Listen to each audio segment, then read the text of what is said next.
To one. नमस्कार भाई और बहनों, मैं हूं आपका दोस्त और इस संगोष्ठी का होस्ट अभिजीत जोशी। कैसे हो आप? मैं आशा करता हूं कि आप सब लोग अच्छे होंगे, सकुशल होंगे, स्वस्थ होंगे, अपने अपने घरों में ही होंगे। दोस्तों, लॉकडाउन का पीरियड है और लॉकडाउन का पीरियड जैसे बोलते हैं ना क्या कि अपॉर्चुनिटी इन डिस्गाइज, तो हमारे लिए एक संधि उपलब्ध करके गया है। आपके पास अभी समय है पीछे मुड़ के देखने का, पीछे जो जिंदगी गई कैसी गई, क्या गई, हमने क्या गलतियां की, हमने क्या अच्छे कर्म किए और क्या करना चाहिए था। दोस्तों, अब बाकी मेरे सारे दोस्त अभी ज्वाइन कर रहे हैं अपनी महफिल में, तब तक मैं आपको एक कहानी सुनाता हूँ। छोटी सी कहानी है, ज़्यादा वक्त नहीं लूंगा। एक गांव में एक हट्टा कट्टा पहलवान रहता था। बेचारे के पास काम धंधा था नहीं। एक दिन उसने सोचा चलो कुछ काम करते हैं, कुछ पैसा कमाते हैं। तो गांव में एक सॉ मिल वाला रहता था, जो मोठार वाला बोलते हैं ना, पिछले जमाने में होते थे, जंगल में जाके लकड़ियां काटते थे। तो वो सॉ मिल वाले के पास गया, बोले साहब कुछ काम दे दो। सॉ मिल वाले ने बोला भाई अट्ठे कट्टे आदमी हो, पहलवान हो, चलो जाओ लकड़ी ये कुल्हाड़ी लो और जाओ जंगल में जाओ, पेड़ काट के लाओ, जितने पेड़ काटोगे उतना पैसा मिलेगा। उसने सोचा चलो यार, मैं तो अट्टा कट्टा आदमी हूँ, जाऊंगा बहुत सारे पेड़ काटूंगा, बहुत सारा पैसा कमाऊंगा। गया पहले दिन, सुबह से शाम तक काम किया, 10 पेड़ काटे, अच्छे खासे पैसे मिले, बहुत खुश होगा। दूसरे दिन गया, उतने ही जोर शोर से सुबह से शाम तक काम किया, 9 ही पेड़ कटे, काम तो उतना ही किया। तीसरे दिन गया, 7 पेड़ कटे। चौथे दिन गया, 5 ही पेड़ कटे। सोच में पड़ गया भाई क्या हो रहा है, काम तो मैं उतना ही कर रहा हूँ लेकिन पेड़ कम कट रहे। मालिक के पास गया, बोले मालिक क्या हो गया, काम तो मैं उतना ही कर रहा हूँ, सुबह से शाम तक लगा रहता हूँ, लेकिन पेड़ कम कट रहे, पैसा कम मिल रहा है, क्या हो रहा है ये। मालिक ने कहा भाई आप तो काम तो बहुत अच्छा किया है, आप तो हट्टे कट्टे हो, सुबह से शाम तक लगते रहे काम पे, लेकिन एक गलती आपने कर दी, आपने आपकी कुल्हाड़ी को धार नहीं लगाई। तो दोस्तों, कहानी का मतलब है कि कुल्हाड़ी को धार लगाना बहुत जरूरी है। और अपनी कुल्हाड़ी क्या है? अपना ज्ञान, अपना नॉलेज, यही अपनी कुल्हाड़ी है, यही अपने टूल्स है। इसी को साथ में लेके जाना है हमको आगे। और यही अगर शार्प रहेगा, यही अगर हट्टा कट्टा रहेगा, तो हम ज्यादा से ज्यादा काम कर सकते हैं। तो दोस्तों, चलो इस कहानी के साथ में मैं आपका सबका स्वागत करता हूँ वापस इस संगोष्ठी में। और आज ये संगोष्ठी में हम बात करने वाले हैं टपक सिंचाई या माइक्रो इरिगेशन सिस्टम की रख रखाव की। तो दोस्तों, आप में से बहुत सारे लोगों ने टपक सिंचाई इस्तेमाल करते होंगे, ली होंगी, बहुत सारे पैसे खर्च किए होंगे जेब में से। टपक सिंचाई ले ली, बिठाई, चलाई, लेकिन क्या हुआ? कभी कभी ऐसा होता है कि भाई हमारे इंजीनियर ने आपको जो बताया था आपको इतना फायदा होगा, दुगना होगा, तिगना होगा, ऐसा तो कुछ हो नहीं रहा। कभी कभी ऐसा लगता है, और लगता है कि नहीं ये बताइए आप मुझे। तो दोस्तों, ऐसा क्यों हो रहा है और ऐसा क्यों होगा, ये जानने के लिए आज की संगोष्ठी है। जब हम माइक्रो इरिगेशन सिस्टम की या टपक सिंचाई की जब बात करते हैं, और एक सफल टपक सिंचाई की जो यंत्रणा होती है, एक ड्रिप इरिगेशन सिस्टम की जो एक सिस्टम होती है, उसके वो आधारित है और उसकी सफलता आधारित है 4 खंभों पे, 4 पिलर्स। और वो 4 खंभे क्या है? पहला खंभा है उचित डिजाइन। जब भी आपको ड्रिप इरिगेशन सिस्टम करना है, उसका प्रॉपर डिजाइन होना बहुत जरूरी है। दूसरा बहुत इंपॉर्टेंट खंभा है, जो सामग्री आप ले रहे हैं वो अच्छी से अच्छी उच्चतम गुणवत्ता की होना चाहिए। ये दोनों चीजें भी है, डिजाइन भी बहुत अच्छा है, सामग्री की गुणवत्ता आप जैन इरिगेशन से ले रहे तो अच्छी है, लेकिन स्थापना, उसका इंस्टॉलेशन प्रॉपर होना जरूरी है। अगर ये दोनों सही है और तीसरी बात गलत है तो प्रॉब्लम है। और चौथी, ये तीनों भी चीजें गलत सही है, स्थापना है, डिजाइन किया आपने, आपका सामग्री बहुत अच्छी तरह का है, बहुत अच्छी क्वालिटी का है, लेकिन मेंटेनेंस अगर सिस्टम का नहीं है तो भी सिस्टम के फेलियर होने के चांसेस है, या आपको जो चाहिए वो रिजल्ट्स उसमें से नहीं मिल सकते। दोस्तों ये जो 4 खंबे हैं, ये 4 खंभों में जो पहले 2 खंबे हैं, उचित डिजाइन और उच्चतम सामग्री, ये दोनों चीजें आपके स्कोप में नहीं है। आप एक किसान करके आपके स्कोप में नहीं है, डिजाइन आप नहीं करते, सामग्री आप नहीं बनाते। लेकिन फिर भी मैं आपको बोलूंगा कि जब डिजाइन आपके पास आता है तो आपको डिजाइन किस तरह से किया गया है ये जान लेना जरूरी है। उसके लिए सिंपल है, आप हमारी वेबसाइट से या गूगल प्ले स्टोर से आप हमारा एमआईएस का कैटलॉग डाउनलोड कीजिए। हमारे कैटलॉग में हमारे सारे उत्पादनों के बारे में जानकारी दी है और वहीं पर कैटलॉग में आगे एक डिजाइन कैलकुलेटर दिया है। आपको कभी लगता है कि भाई ये डीलर ने या इंजीनियर ने डिजाइन किया है, मेरी 16 mm की लैटरल थी, मुझे 200 फीट लंबाई ले जानी थी या 300 फीट लंबाई ले जानी, तो मैं कौन सी ट्यूबिंग लूँ, कौन सा ड्रिपर लूँ, कौन सा डिस्चार्ज लेना चाहिए, इसके सारे गणित उसमें आपको रेडीमेड मिल जाएंगे। आप वहां जाके चयन कर सकते हो कि आपको कौन सा ड्रिपर चाहिए, आप वहां जाके चयन कर सकते हो कि आपको कौन सी ट्यूबिंग सिलेक्ट करनी। वो आपको बता देगा कि आपकी ट्यूब या आपकी जमीन का स्लोप कैसा है, ऊपर है, नीचे है, सीधा है, सरल है, उसके हिसाब से वो आपको ड्रिपर की या इनलाइन की ट्यूबिंग की कितनी लंबाई तक जा सकता है ये बता सकता है, सबमेन बता सकता है, पंप के कैलकुलेशंस कर सकता है। बहुत ही सिंपल, सादा, सरल है। ये आप ट्राई कीजिए, नहीं है तो हम आपको मदद करेंगे उसको समझने के लिए। सामग्री की गुणवत्ता के बारे में तो मुझे बोलना ही नहीं चाहिए, क्योंकि जैन इरिगेशन से आप सामान ले रहे हो, मतलब सामग्री की उच्चतम गुणवत्ता आपके पास आ ही रही है। आज हम बात करेंगे सही स्थापना, प्रॉपर इंस्टॉलेशन किस तरह से होनी चाहिए, क्या क्या केयर हमने करनी चाहिए। छोटी छोटी चीजें होती है, जब आप फिल्टर इंस्टॉल करते हो, जब आप इनलाइन लगाते हो, जब आप वेंचुरी लगाते हो, बहुत सारी चीजें।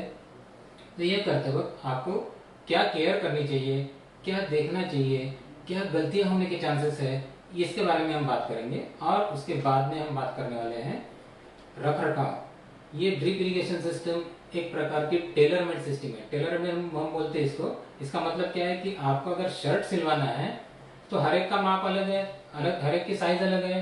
तो आप कपड़ा लेके जाते हो टेलर के पास, वो आपका माप लेता है, तो वो सिलवाता है। तो ये आपके खेत का माप लेके बनाई गई सिस्टम है, इसीलिए इसको टेलर मेड सिस्टम बोला जाता है। इसका प्रॉपर रख रखाव, प्रॉपर मेंटेनेंस किस तरह से किया जा सकता है, इसके बारे में भी हम आज बात करने वाले हैं। तो दोस्तों, आपका फिर से स्वागत है ये संगोष्ठी में। आप सब लोगों तक ये ज्ञान पहुंचाने का कोशिश हम कर रहे हैं। ज्ञान बांटने से बढ़ता है ऐसा बोलते हैं, लेकिन ये ज्ञान मेरे बांटने से नहीं बढ़ेगा, ये ज्ञान आपके बांटने से बढ़ेगा। तो मेरी आपसे रिक्वेस्ट है कि आप जरूर शेयर करिए, ज्यादा से ज्यादा लोगों तक ये संगोष्ठी पहुंचाइए, ज्यादा से ज्यादा लोगों को इसका लाभ होना जरूरी है। तो आइए दोस्तों, ठिबक सिंचन, ड्रिप इरिगेशन सिस्टम के बारे में एक बार वापस बात कर लेते हैं। आपको पता ही है ये सिस्टम किस तरह से होती है, आप लोग इसका इस्तेमाल कर रहे हैं, लेकिन फिर भी मैं आपको बता देता हूँ। टपक सिंचाई या ड्रिप इरिगेशन सिस्टम चालू होती है वाटर सोर्स से। आपका पानी का स्रोत होता है, वो अलग अलग हो सकता है कुआं है, हो सकता है बोरवेल है, हो सकता है कहीं नदी से पानी ला रहे हो, डैम से पानी ला रहे हो, कैनाल से पानी ला रहे हो, अलग अलग पानी है। ये पानी को उठा के पंप द्वारा हम सिस्टम में डालते हैं। ड्रिप इरिगेशन सिस्टम को प्रेशराइज्ड इरिगेशन सिस्टम कहा जाता है। प्रेशराइज मतलब क्या, दबाव में चलने वाली। आपको उस पानी को दबाना पड़ता है।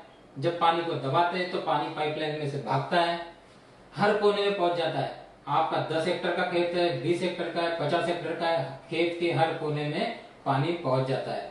पानी पहुंच गया, उसके बाद में हम जो प्रेशर है या दबाव है वो ड्रिपर के द्वारा निकाल लेते हैं। ड्रिपर आपने देखा होगा, उसमें जिग जैग चैनल होता है पानी का, पानी ऐसे ऐसे ऐसे घूमते जाता है।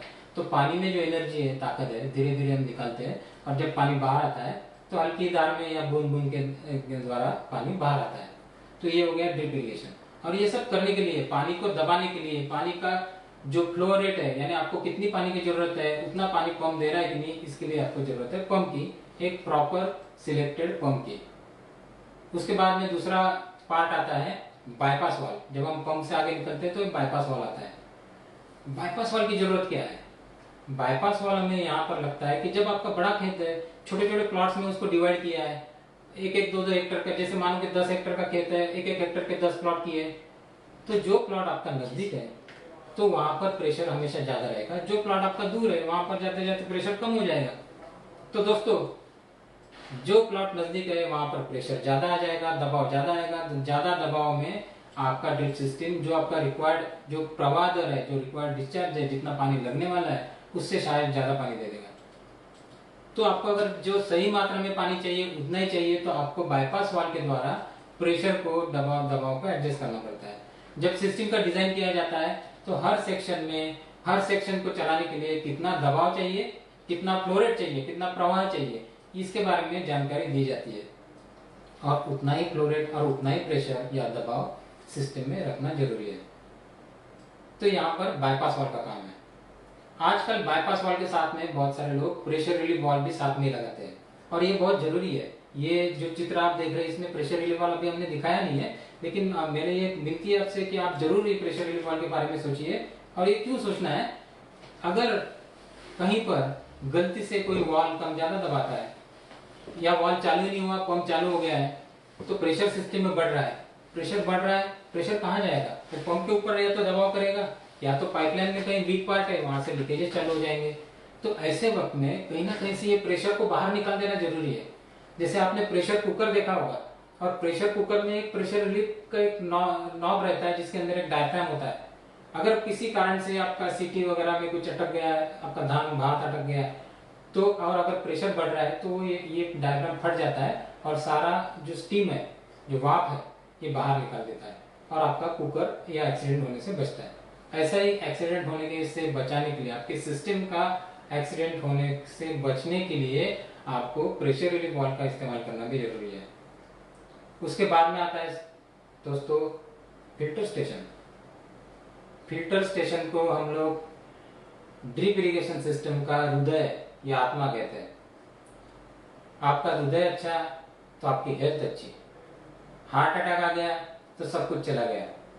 तो ये हार्ट क्यों है? क्योंकि पानी आपको पता नहीं, पानी के ऊपर आपका कंट्रोल नहीं है। आप बारिश का पानी इकट्ठा करके तो नहीं दे सकते सीधा सीधा, और वो भी पता नहीं आजकल कंटेमिनेटेड आ जाएगा। तो पानी में जो भी कंटेमिनेशन है, मतलब क्या है, रेत आ गई है, मिट्टी आ रही है, हो सकता है कि काई आ गई है, हो सकता है पत्ते कुछ आ गए, बैक्टीरिया जीवाणु आ जाते हैं, बहुत सारी चीजें आ जाती है। इनको प्रॉपरली फिल्टर अगर नहीं किया हमने तो ड्रिप इरिगेशन सिस्टम में चोकिंग होने का, पाइपलाइन के अंदर काई या शैवाल जमने का चांसेस रहता है। ड्रिप इरिगेशन सिस्टम बहुत ही अच्छी सिस्टम है, लेकिन इसके साथ में एक इनबॉर्न जो जन्मता एक प्रॉब्लम है वो है क्लॉगिंग का, जिससे बचने के लिए हमको फिल्टर प्रॉपर होना जरूरी है, प्रॉपरली डिजाइन होना जरूरी है, प्रॉपरली मेंटेन करना जरूरी है, प्रॉपरली इसको इंस्टॉल करना जरूरी है। तो फिल्टर में क्या क्या आता है? तो फिल्टर में साहब हाइड्रोसाइक्लोन आता है। हाइड्रोसाइक्लोन फिल्टर क्या है? हाइड्रोसाइक्लोन फिल्टर में पानी, ये आपके पानी में अगर रेत है, मिट्टी है, या पानी में जमने वाला या सेटल होने वाली जो भी चीज है, वो चीज निकालने के लिए हाइड्रोसाइक्लोन फिल्टर का आप इस्तेमाल करते हो। हाइड्रोसाइक्लोन फिल्टर में कोई जाली वाली नहीं रहती है। हाइड्रोसाइक्लोन फिल्टर में पानी घूमता है अंदर, पानी ऐसा टेंजेंशियली अंदर आता है और अंदर जोर से घूमता है और एक वोर्टेक्स, एक भंवर तैयार करता है। आपने देखा होगा कि भाई कोई लोग बोलते हैं कि भंवर में आदमी फंस गया तो उसका निकलना बहुत मुश्किल हो जाता है। तो क्यों निकलना मुश्किल हो जाता है? क्योंकि भंवर में जो भी चीज अंदर जाती है ना, वो सेंटर की तरफ नीचे नीचे नीचे नीचे जाती है। तो ऐसा ही एक भंवर हम तैयार करते हैं एक हाइड्रोसाइक्लोन फिल्टर में, जिसके कारण जो भी मिट्टी, रेती, सैंड, जो भी पार्टिकल्स है, हेवी पार्टिकल सारे के सारे नीचे जमा हो जाते हैं और उनको नीचे हम सैंड कलेक्शन चैम्बर में से वहां पर कलेक्ट करके वहां से निकाल देते हैं और फिर साफ पानी ऊपर की तरफ रहता है जो आपकी सिस्टम में जाता है। तो ये हो गया हाइड्रोसाइक्लोन फिल्टर का काम। मतलब आपको कहाँ इस्तेमाल करना है? जहां पर आपके पानी में रेत आने के चांसेस है। बहुत बार आपकी बोरवेल जो होती है वो सैंड बेरिंग बोरवेल्स होती है, मतलब रेत खींचती है बाहर, झीनी झीनी रेत रहती है वो बाहर खींचती है। कभी कभी आप कैनाल का पानी इस्तेमाल करते हो तो उसमें रेत या मिट्टी आ जाती है। कभी कभी आपका फुटबॉल बहुत ही नीचे रहता है, जमीन कुएं के पास बिल्कुल तल पे, तो वहां पर जो मिट्टी रहती है वो मिट्टी खींच के आ जाती है अंदर। तो ऐसी स्थिति में हाइड्रोसाइक्लोन फिल्टर का इस्तेमाल करना आपको बहुत जरूरी है। दूसरा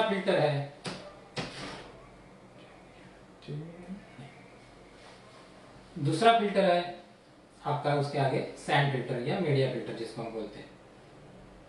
दोस्तों पानी में अगर काई है, एल्गी है, शैवाल है, जीवाणु आ रहे हैं, बैक्टीरिया। अब बैक्टीरिया क्लॉग क्या करेंगे, लेकिन बैक्टीरिया भी क्लॉग कर सकते हैं, इसके बारे में हम बात करेंगे। लेकिन ये सब निकालने के लिए आपको सैंड मीडिया फिल्टर का इस्तेमाल करना जरूरी है। सैंड मीडिया फिल्टर में क्या होता है, सैंड मीडिया फिल्टर में हम लोग रेत डालते हैं अंदर। और कौन सी रेत, ये होती है सिलिका टाइप की रेत, सिलिका टाइप की ग्रेडेड क्रश मतलब क्या, उसको क्रश करते हैं, उसको फोड़ते हैं और उसके बाद में फिर उसके नुकीले ऐसे कोने तैयार हो जाते हैं और इसको ग्रेडेड करते हैं। ग्रेडेड मतलब एक साइज की एक जैसी रहती है। जैसे हमारे जो जैन इरिगेशन के द्वारा आपको सप्लाई की गई जो सिलिका सैंड है वो लगभग 0.7 to 1.2 mm के पार्टिकल साइज में उसमें रहते हैं। या हमारे पास दूसरी जो क्वालिटी है वो 1 to 2 mm की पार्टिकल साइज है। तो ये पार्टिकल साइज ग्रेडेड है, मतलब एक साइज है उसमें। और ये नुकीले होने की वजह से ये जो रेत के जो कण है ये जब एक दूसरे में फंस जाते हैं, जब आप डालते हो उसमें एक दूसरे में फंस जाते हैं, तो पानी जब उसमें से बहता है तो पानी को रीच के बीच जाना पड़ता है नीचे।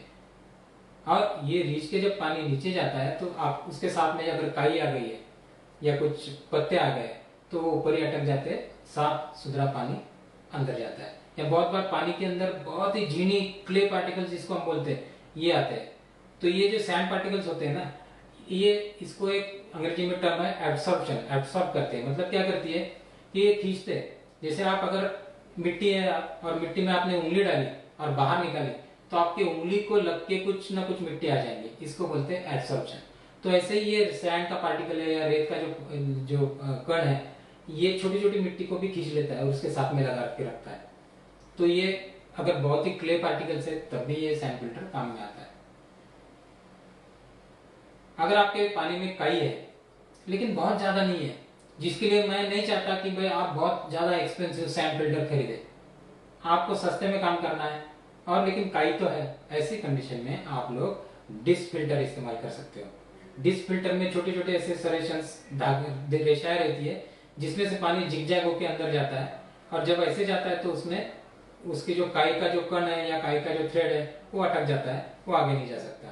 तो जहां पर कम मात्रा में अगर काई है या बायोलॉजिकल इम्प्योरिटीज हम जिसको बोलते हैं ऐसी है तो आपको डिस्क फिल्टर इस्तेमाल करना चाहिए।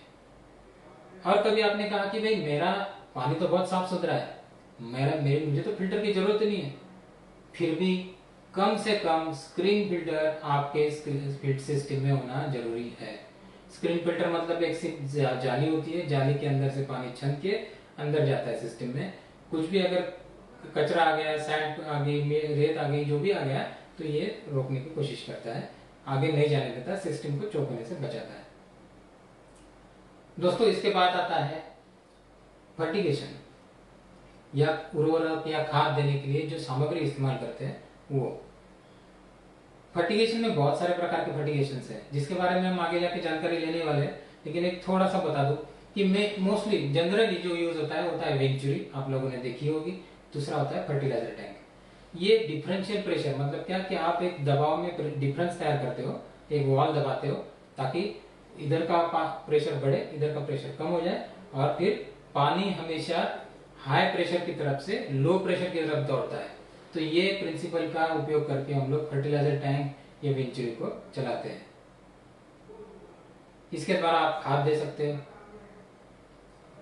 एसिड ट्रीटमेंट या क्लोरीन ट्रीटमेंट में या ड्रिप इरिगेशन के मेंटेनेंस में भी आपको वेंचुरी या फर्टिलाइजर टैंक का इस्तेमाल करना पड़ता है।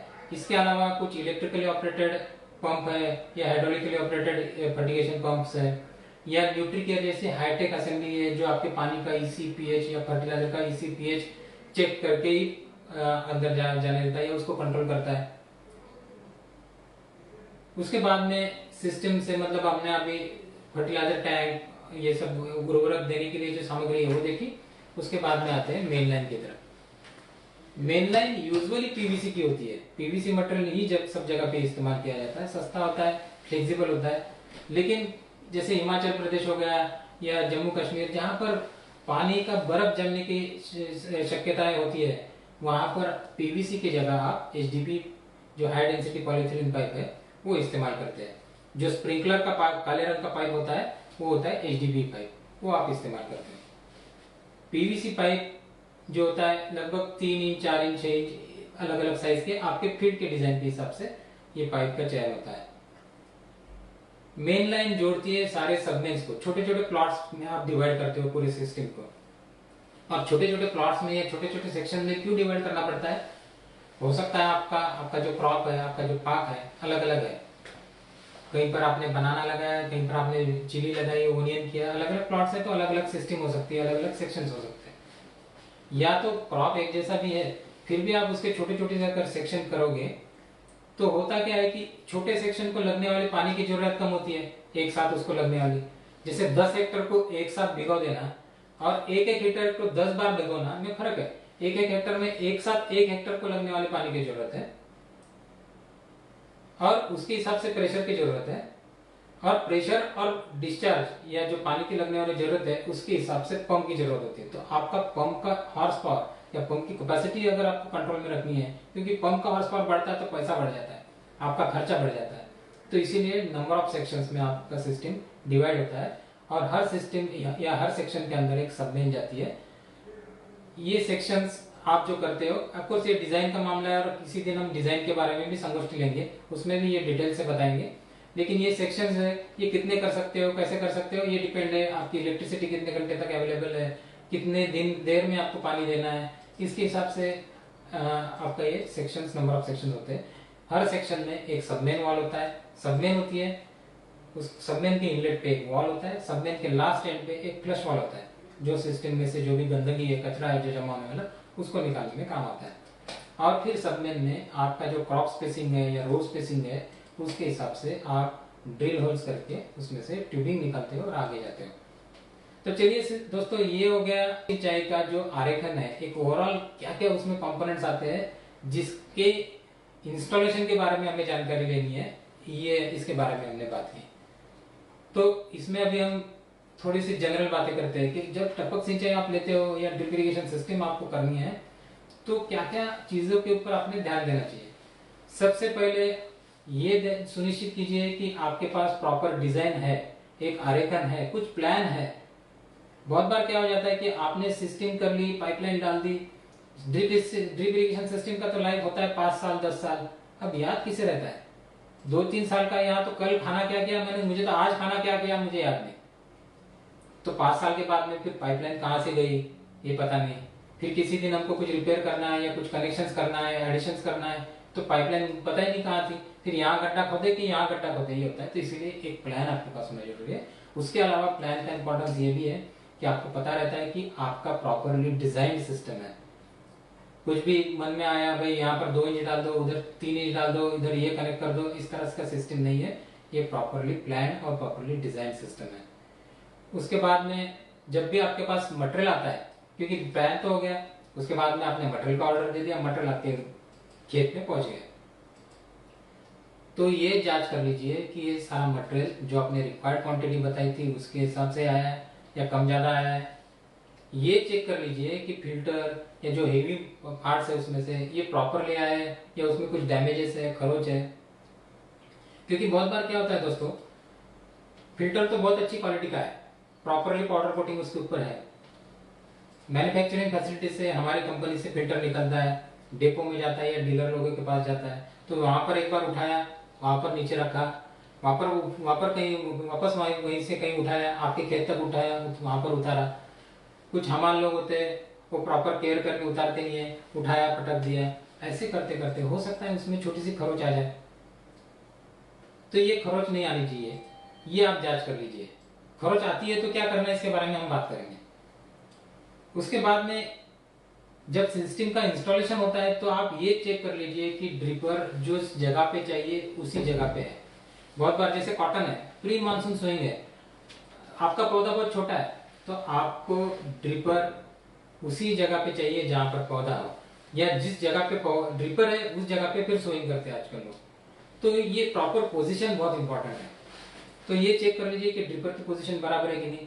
दूसरी बहुत इंपॉर्टेंट बात इसके साथ में मैं आपसे शेयर करना चाहता हूँ दोस्तों, एक बात समझिए, बहुत बार क्या होता है कि जैसे बगीचा है उसमें 5-6 ड्रिपर, एक बड़ा सा पेड़ है उसके में 5-6 ड्रिपर लगने वाले हैं, तो हमारे दिमाग में क्या होता है कि एक हमेशा एक लगता है कि भाई ड्रिप इरिगेशन है ना, ये तो थोड़ा सा पानी देगा, ये इतने बड़े पेड़ को पानी ये पूरा शायद नहीं करेगा, तो आज इधर पानी दिया तो थोड़ा सा मैं कल हटा के दूसरी तरफ कर देता हूँ, तो इधर भी पानी मिलेगा उधर भी पानी मिलेगा। दोस्तों ये समझो कि ड्रिप इरिगेशन सिस्टम काम कैसे करती है, और आपका पेड़ पानी कैसे लेता है।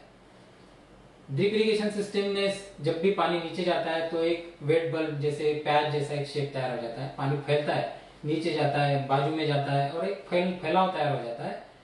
और जब आपके रूट्स है उसको लगभग 50-60% कवर किया तो भी सफिशिएंट है, यानी उतने से भी आपकी पानी की जो जरूरत है, पेड़ की पानी की जरूरत है वो पूरी हो सकती है। क्योंकि एक बात समझे दोस्तों कि भगवान ने हमें 2 हाथ दिए हैं, इसका मतलब हमें दोनों हाथों से खाना खाना चाहिए ऐसा नहीं होता है।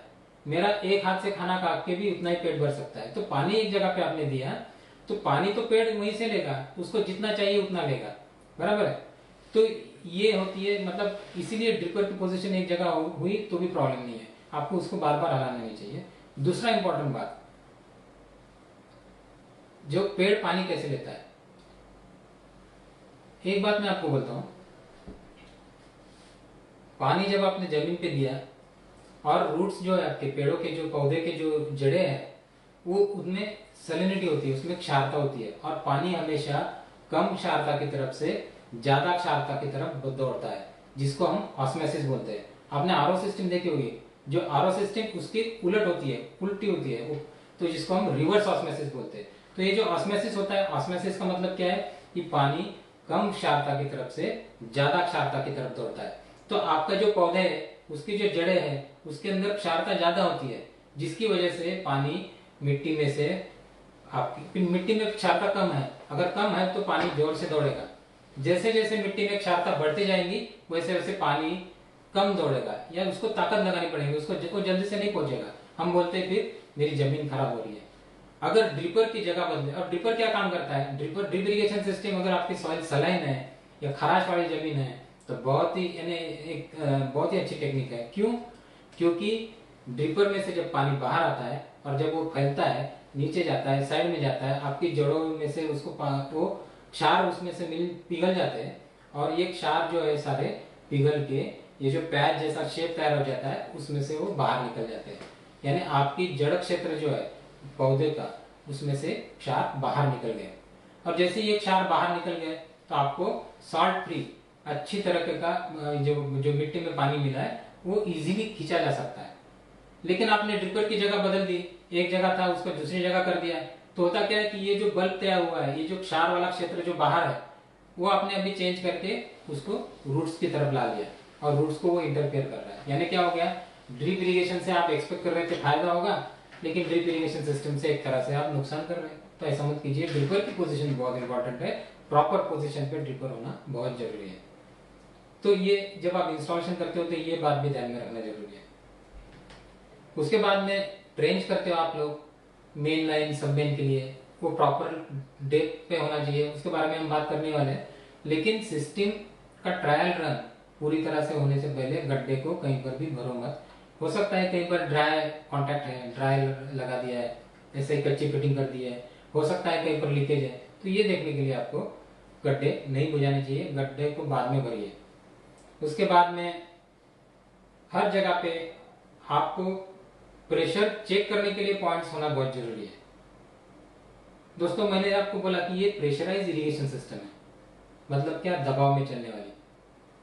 जब मैं बोलता हूं कि 4 लीटर का ड्रिपर आपको 1 घंटे में 4 लीटर पानी देगा, तो इसका मतलब यह है कि जब आपके सिस्टम में ड्रिपर के पास वाला प्रेशर जब 1 किलोग्राम पर सेंटीमीटर स्क्वायर होगा, तब आपका ड्रिपर, अगर वो नॉन पीसी ड्रिपर है तो 4 लीटर पानी देने वाला है, या पीसी ड्रिपर है तो एक रेंज में देगा वो। तो और अगर ये प्रेशर कम हो गया या ज्यादा हो गया, अगर प्रेशर कम हो गया तो 1 केजी की जगह मेरा आधे केजी का प्रेशर है तो क्या होगा, तो 4 लीटर की जगह ये 3 लीटर पानी देने वाला है। और अगर प्रेशर ज्यादा हो गया, 4 लीटर 1 केजी की जगह 1.5 केजी हो गया तो 4 की जगह ये शायद 6 लीटर 5.5 लीटर पानी देगा। इसका मतलब क्या है कि सिस्टम आपकी डिजाइन की है हमारे डिजाइन इंजीनियर ने 4 लीटर की गणती करके, उसने ये सोचा कि हर पौधे को 4 लीटर के हिसाब से पानी मिलने वाला है, लेकिन या तो वो कम दे रहा है ज्यादा दे रहा है, तो ये ना होना चाहिए। इसलिए आपको सिस्टम में जगह जगह पे प्रेशर चेक पॉइंट होने जरूरी है। प्रेशर चेक पॉइंट मतलब क्या, जैसे सबमेन है, सबमेन के इनलेट के पास में आपको लगभग 1.5 केजी के आसपास का प्रेशर होना जरूरी है। तो आपको कैसे पता चलेगा कि 1.5 केजी का प्रेशर है कि नहीं, तो आप वहां पर एक ऐसा पॉइंट तैयार कीजिए कि जहां पर जाके आप प्रेशर चेक कर सकते हो कि 1.5 केजी है या नहीं। सिंपल है, इसका मतलब क्या है कि डॉक्टर जैसे हेल्थ चेक करता है वैसे ही आप हेल्थ चेक कर रहे हो सिस्टम की कि भाई यहाँ पर पानी का प्रेशर है, इसका मतलब मेरी सिस्टम बराबर काम कर रही है। ये इस तरह के जो प्रेशर गेजेस होते हैं दोस्तों, ये आप इस्तेमाल कर सकते हो। ये जो प्रेशर चेक पॉइंट आप सबमिट के ऊपर लगा सकते हो, ये नीडल है, सिंपल है। प्रेशर गेज हाथ में लेके आप जगह जगह घूम सकते हो, आपके पॉकेट में होना जरूरी है। आपने उठाया, ये खींच लगाया यहाँ पर 1 kg 2 kg ये जो प्रेशर है, इसमें आप देखिए कि प्रेशर कितना आ रहा है। प्रेशर कम आ रहा है तो क्यों कम आ रहा है, हो सकता है आपका फिल्टर चोक हो या बाकी कुछ चीजें हो, तो ये देखना जरूरी है। तो इसीलिए सिस्टम के ऊपर प्रेशर चेक पॉइंट होना जरूरी है।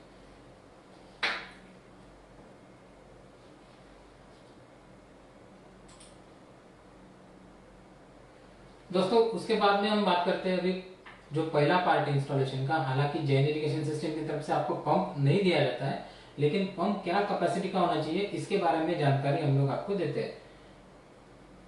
तो जब आप पंप का इंस्टॉलेशन करोगे तो कोई भी इंस्टॉलेशन हो, metal part, heavy metal parts, तो उसके लिए एक स्टेबल सपोर्ट होना बहुत जरूरी है। अगर वाइब्रेशंस वहां पर हो रहे हैं तो इसका मतलब क्या है कि ये जो वाइब्रेशंस है जहां पर कनेक्टेड पाइपलाइंस है उसके ऊपर जा रहे हैं, ये धीरे धीरे आगे जा रहे हैं वाइब्रेशंस, एम्पलीफिकेशन जिसको बोलते हैं, इस तरह से बढ़ते जा रहा है। और जो भी वीक पार्ट है, और कौन से वीक पार्ट है आपके सिस्टम में, हमेशा सिस्टम के वीक पार्ट होते हैं बॉल वॉल के पास वाला जॉइंट, या आपका जो सॉल्वेंट सीमेंट करके आपने जो जॉइंट लगाया होगा प्रॉपरली नहीं किया होगा तो जॉइंट्स वहां से लीकेज होने के चांसेस रहते हैं। तो ये पंप या जो भी सिस्टम का जो हेवी पार्ट है उसको प्रॉपरली स्टेबल सपोर्ट के ऊपर इंस्टॉल करना जरूरी है।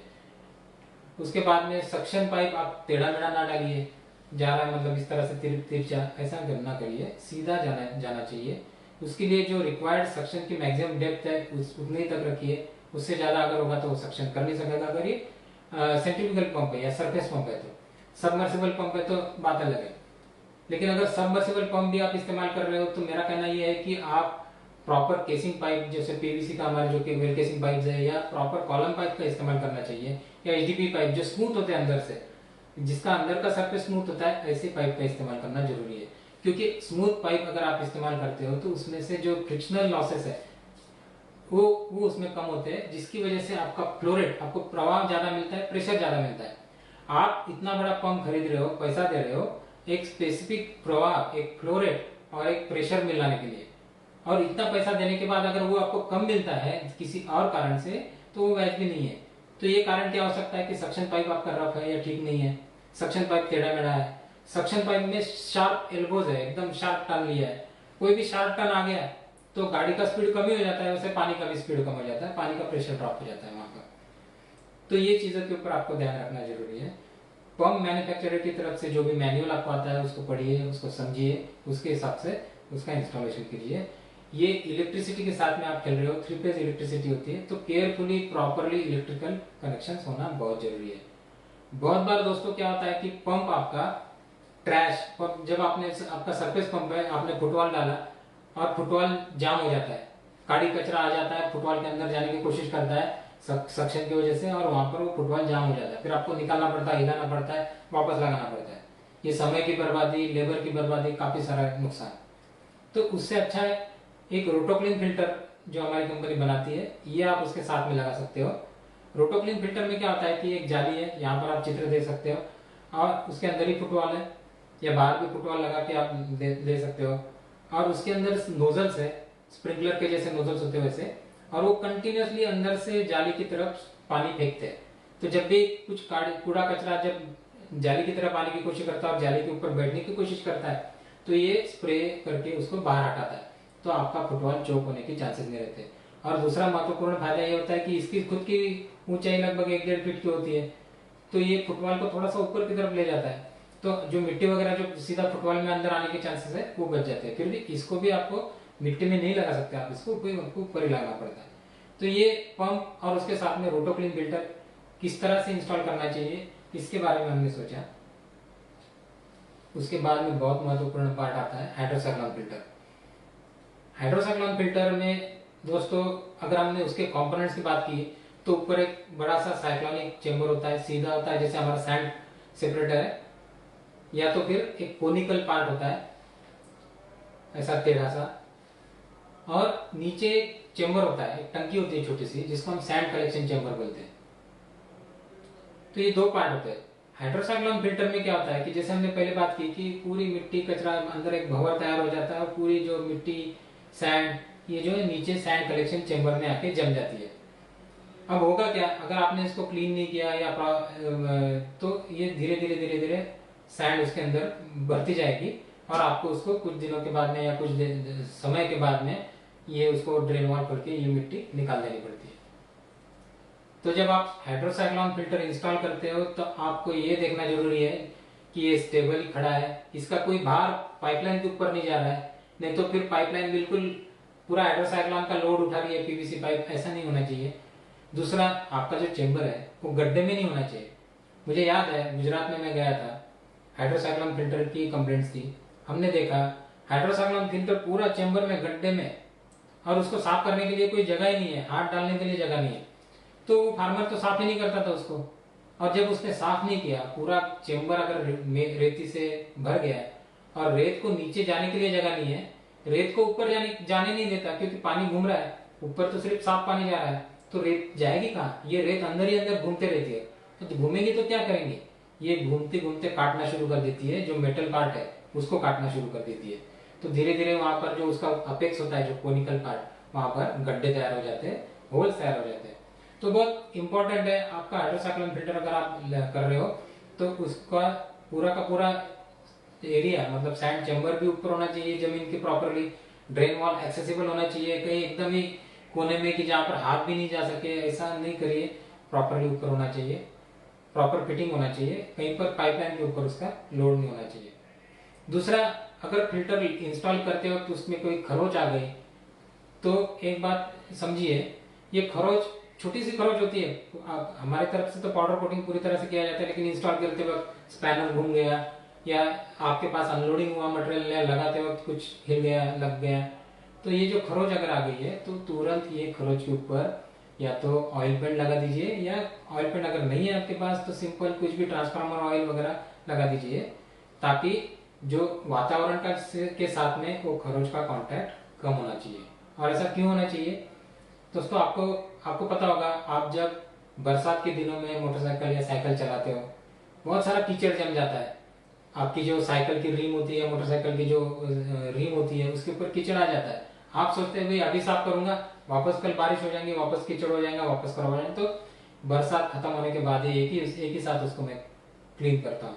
और जब बरसात खत्म होने के बाद आप उसको क्लीन करने जाते हो तो आपने देखा होगा, आपको याद होगा कि ये जो साइकिल की रिम होती है या मोटरसाइकिल की रिम होती है, उसके ऊपर लाल लाल कलर के धब्बे आ जाते हैं।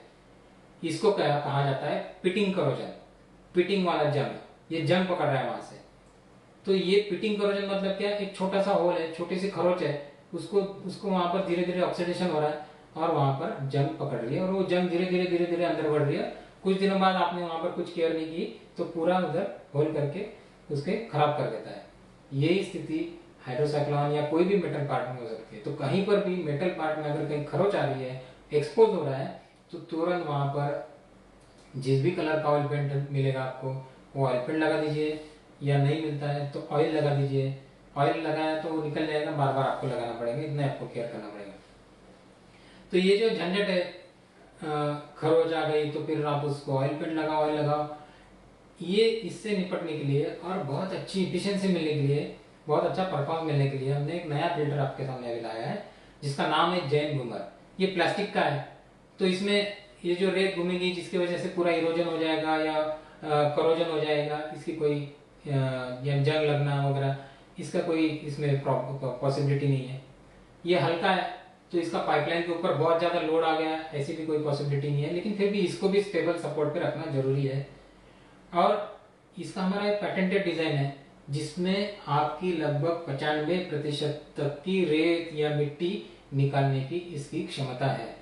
आप सोचिए, ये 95% की तक की मिट्टी निकाल सकता है। और मिट्टी निकालना क्यों जरूरी है दोस्तों, मैं आपको ये बता दूं कि बहुत सारे लोग बोलते हैं कि ड्रिप इरिगेशन सिस्टम चोक होती है। क्यों चोक होती है? क्षार की वजह से। ड्रिप इरिगेशन सिस्टम क्षार की वजह से जरूर चोक होती है, लेकिन ड्रिप इरिगेशन सिस्टम क्षार से भी ज्यादा झीनी मिट्टी की वजह से चोक होती है। और मिट्टी अगर ड्रिपर के अंदर जम गई तो उसको निकालना बहुत ही मुश्किल है। एसिड का मिट्टी के ऊपर कोई असर नहीं होता। तो ये जान लीजिए कि मिट्टी आपकी दुश्मन है। मिट्टी तो आपकी माँ है, लेकिन मिट्टी अगर अंदर आ रही है सिस्टम के तो वहां पर उसको आपको रोकना चाहिए। तो इसीलिए हाइड्रोसाइक्लोन फिल्टर एक प्राइमरी फिल्टर होता है, ये जरूर आपने लगाना चाहिए। उसमें भी जैन घूमर जैसा जो फिल्टर है ये तो बहुत ही आपके लिए उपयोगी है, तो ये फिल्टर भी आप इस्तेमाल कर सकते हो। इसमें हमने ड्रेन वॉल में वॉल की जगह पे एक छोटी सी नली रखी है, सिर्फ नली खोलो, वापस आप जैसे पॉलिट्यूब की नली खोल के फ्लश करते हो वैसा फ्लश करो और रखो।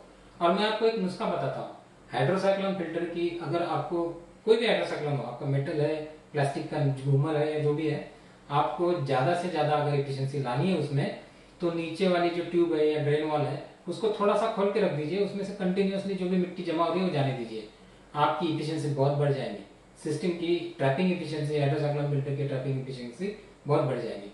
लेकिन फिर उसमें क्या है कि आपका पानी निकल रहा है तो पानी वेस्ट होने जैसा है, तो वो पानी को आप कहीं इस्तेमाल कर सकते हो, कोई बड़े पेड़ को डायरेक्टली दे सकते हो माइक्रो स्प्रिंकलर के द्वारा या बड़े स्प्रिंकलर के द्वारा उसका इस्तेमाल कर सकते हो, तो आप उसको कर सकते हो। तो ये एक सुझाव है, आपको अगर सुटेबल होता होगा तो आप इसको करिए, तो आपको हाइड्रोसाइक्लोन फिल्टर का मेंटेनेंस का हेडेक बहुत ज्यादा कम हो जाएगा। उसके बाद में बहुत इंपॉर्टेंट फिल्टर आता है सैंड फिल्टर। सैंड फिल्टर में आपने देखा होगा कि हमारे पास बहुत सारे मॉडल्स हैं।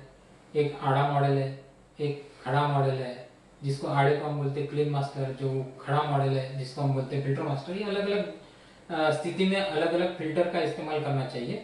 फिल्टर के ऊपर हम एक और संगोष्ठी लेने वाले हैं जिसमें ये सारी चीज, फिल्टर का सिलेक्शन, चयन कैसे करना, उसका और बाकी सारी छोटी छोटी चीजें हम उसके बारे में जरूर बात करने वाले हैं। लेकिन आज हम बात कर रहे हैं उसके इंस्टॉलेशन की।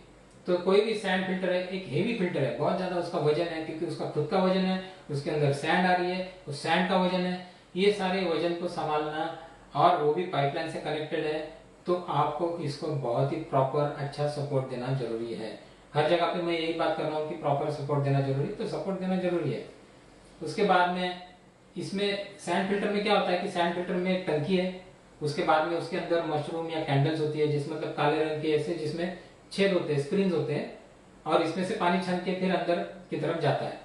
तो जब आप रेत डालोगे उसके अंदर, तो रेत डालने से पहले आप ये चेक कर लीजिए कि सारी, जिसको हम कैंडल बोलते हैं, ये कैंडल सारी बराबर फिट है कि नहीं, कहीं टूटी तो नहीं है ट्रांसपोर्टेशन में या हैंडलिंग में, ये सब आप चेक कर लीजिए। नहीं तो क्या होता है कि बहुत बार कैंडल टूटी हुई है, आपने रेत ऊपर से डाल दी, जैसे पानी चालू कर दिया, कैंडल टूटी हुई कैंडल में से पानी अंदर, रेत अंदर घुस गई सारी सिस्टम में, या आगे स्क्रीन फिल्टर होगा उसमें जाके रेत बैठ गई।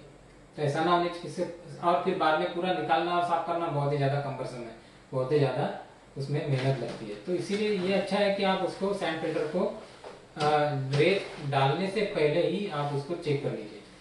उसमें बाद में जब आप रेत डालोगे, सैंड जो हमारे ग्रेडेड सिलिका सैंड है, वो जब आप उसमें डालोगे तो हमेशा याद रखिए कि पहली बार सैंड का जो लेयर है उसके लगभग 1 इंच ऊपर तक आपका सैंड का लेयर, सैंड आपको डालनी है, ताकि जब भी सिस्टम चालू हो जाएगी तो ये दबने से पूरा वो जो एक सैंड लेवल हमने मार्क की रहती है वो लेवल तक आपकी सैंड आ जाएंगे। ये छोटा सा एक वीडियो है, मैं आपको दिखाना चाहूंगा कि सैंड फिल्टर का इंस्टॉलेशन जब आप करते हो तो किस तरह से होता है। ये देखिए, एक स्टेबल प्रॉपर कंक्रीट का स्टेबल सपोर्ट हमने किया है। ये क्लीन मास्टर जो आड़ा सैंड फिल्टर है वो है, उसको ये इनलेट आउटलेट के मैनिफोल्ड हम लगा रहे हैं, और ये पीछे बैकवाश का वाला है, ये मैनुअल सैंड फिल्टर है। सैंड फिल्टर में अलग अलग टाइप के आते हैं, मैनुअल आता है, ऑटोमेटिक आता है, सेमी ऑटोमेटिक आता है। ये देखिए, ये कैंडल्स है अंदर, ये जो कैंडल्स है, ये कैंडल्स को आपको चेक करना जरूरी है। फिर ऊपर से आपने रेत डालना शुरू कर दिया, ये जो मैनुअल है बड़ा सा ढक्कन खोल के उसमें से, और ये इस तरह से आपने सैंड फिल्टर का इंस्टॉलेशन किया। जब ये सैंड फिल्टर को आप इंस्टॉल करते हो दोस्तों, उसके बाद में जब आप बैकवॉश करते हो तो पहली बार आपको सैंड फिल्टर को बैकवॉश मोड में ही रखना है पूरे, क्योंकि क्या होता है कि बहुत बार ये जो रेत आती है, रेत भी बहुत सारी जगह से आई है, उसमें बहुत सारी, जब रेत आ रही है आपको तो जगह जगह पे हमारे लोगों ने, किसी ने उसको फेंका ऊपर से नीचे तक, तो हो सकता है कि जो सैंड के जो पार्टिकल्स है उसमें कहीं ना कहीं ब्रेकेज आ गया होगा, छोटे मोटे उसमें से कण निकल गए होंगे, तो पाउडर फॉर्म हो जाती है। तो पहली बार आप जब सैंड फिल्टर चलाते हो तो पहले बैकवॉश मोड में चालू कर दीजिए, उसका बैकवॉश कर लीजिए, और फिर वो पानी फ्लश हो जाएगा। तो ये हो गया सैंड फिल्टर का इंस्टॉलेशन। सैंड फिल्टर को जब आप बैकवॉश करते हो तब भी आप ध्यान में रखिए कि बैकवॉश किस तरह से करना है। सैंड फिल्टर में होते हैं 4 वॉल्स, एक होता है इनलेट का वॉल जहां से पानी अंदर आया, दूसरा होता है आउटलेट का वॉल जहां से पानी बाहर गया, तीसरा होता है एक बाईपास का वॉल जिसमें से पानी आपने बाईपास करके सैंड फिल्टर में जब बैकवॉश कर रहे हो आप तो अंदर ले गए। और तीसरा एक चौथा वॉल है जो है बैकवॉश का वॉल, जिसको खोल के आप पूरा उसको बाहर ले जा रहे हो। तो दोस्तों सबसे पहले आपको जब भी आप बैकवॉश शुरू कर रहे हो तो सबसे पहले आपको बैकवॉश का वाल चालू करना है।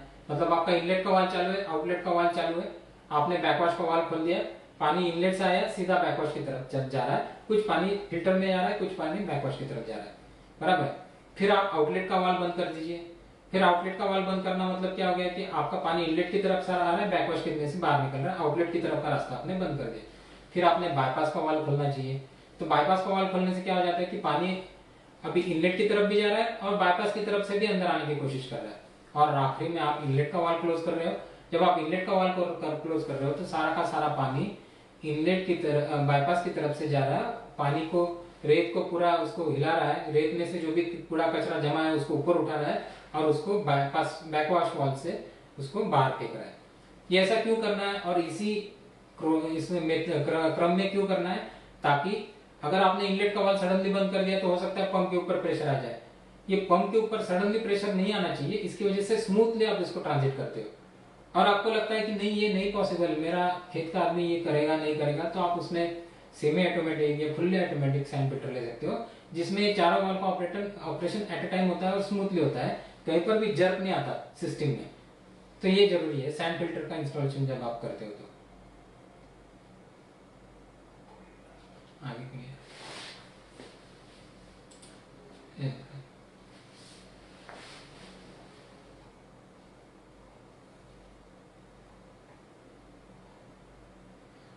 उसके बाद में दोस्तों आता है स्क्रीन फिल्टर या डिस्क फिल्टर।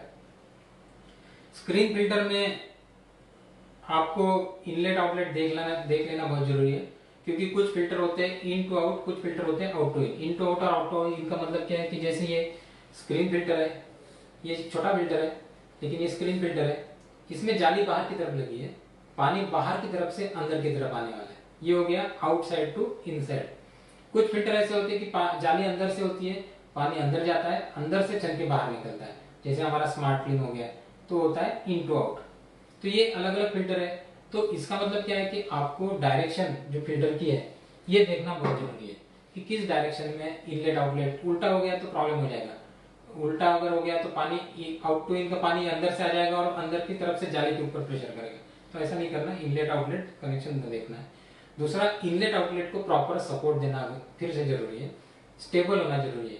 आपकी जो सिस्टम है, जो ऊपर की सिस्टम है जिसमें sand filter, hydrocyclone filter, screen filter, ये सारे के सारे फिल्टर्स स्टेबल होना जरूरी है, उसमें हिलना डुलना नहीं चाहिए, एक जगह पे खड़ा रहना चाहिए, प्रॉपरली खड़ा रहना चाहिए। कोई भी सिस्टम में जर्क आता है, बैक प्रेशर आता है तो उसके ऊपर उसका असर नहीं होना चाहिए, क्योंकि ये हेवी चीज है, ये इसका लोड अगर कहीं आ गया तो पाइपलाइन को तोड़ देगा या बिगाड़ देगा। दूसरा बहुत इंपॉर्टेंट है, सैंड फिल्टर हो या स्क्रीन फिल्टर हो, उसको बहुत जोर से कसना नहीं चाहिए। बहुत बार ये देखा जाता है कि पूरे ताकत लगा के उसको कस दिया, रबर कवर है जो बहुत ज्यादा कस के उसको गास्केट टूटने के चांसेस रहते हैं, तो उसको नॉमिनल टॉर्क लगा के, जिसको टॉर्क बोलते हैं हम लोग, नॉमिनल ताकत लगा के उसको क्लोज करना चाहिए। बहुत ज्यादा क्लोज करने से रबर धीरे धीरे घिस सकता है, कट सकता है, टूट सकता है, या गास्केट लीकेज हो सकती है, स्लिप हो सकती है, तो ये देख लीजिए। दूसरी बात, जब आप स्क्रीन फिल्टर इंस्टॉल कर रहे हो तो उसका ड्रेन वॉल की पोजीशन प्रॉपर होना जरूरी है, प्रॉपरली उसमें से सारा पानी बाहर निकल सके, उसके अंदर ही रुका नहीं रह सके, ये देख के आपको उसका ड्रेन वॉल का पोजीशन डिसाइड करना जरूरी है। ये जो आप स्क्रीन के ऊपर देख रहे हैं ये हमारा नया फिल्टर है स्मार्ट क्लीन, ये हाइड्रोलिकली ऑपरेटेड है। बहुत बार क्या होता है कि ये जो स्क्रीन है, ये स्क्रीन आपको जब आप स्क्रीन फिल्टर लेते हो, जब ये स्क्रीन अगर पूरा तरह से चोक हो गई तो आपको सिस्टम बंद करो, बाहर निकालो, स्क्रीन को साफ करो, वापस लगाओ, ये इसमें टाइम जाता है। आपके पास 4-5 घंटे इलेक्ट्रिसिटी है या 6 घंटे इलेक्ट्रिसिटी है, उसमें से आधा घंटा अगर स्क्रीन को साफ करने में चला गया तो ये तो नुकसान है।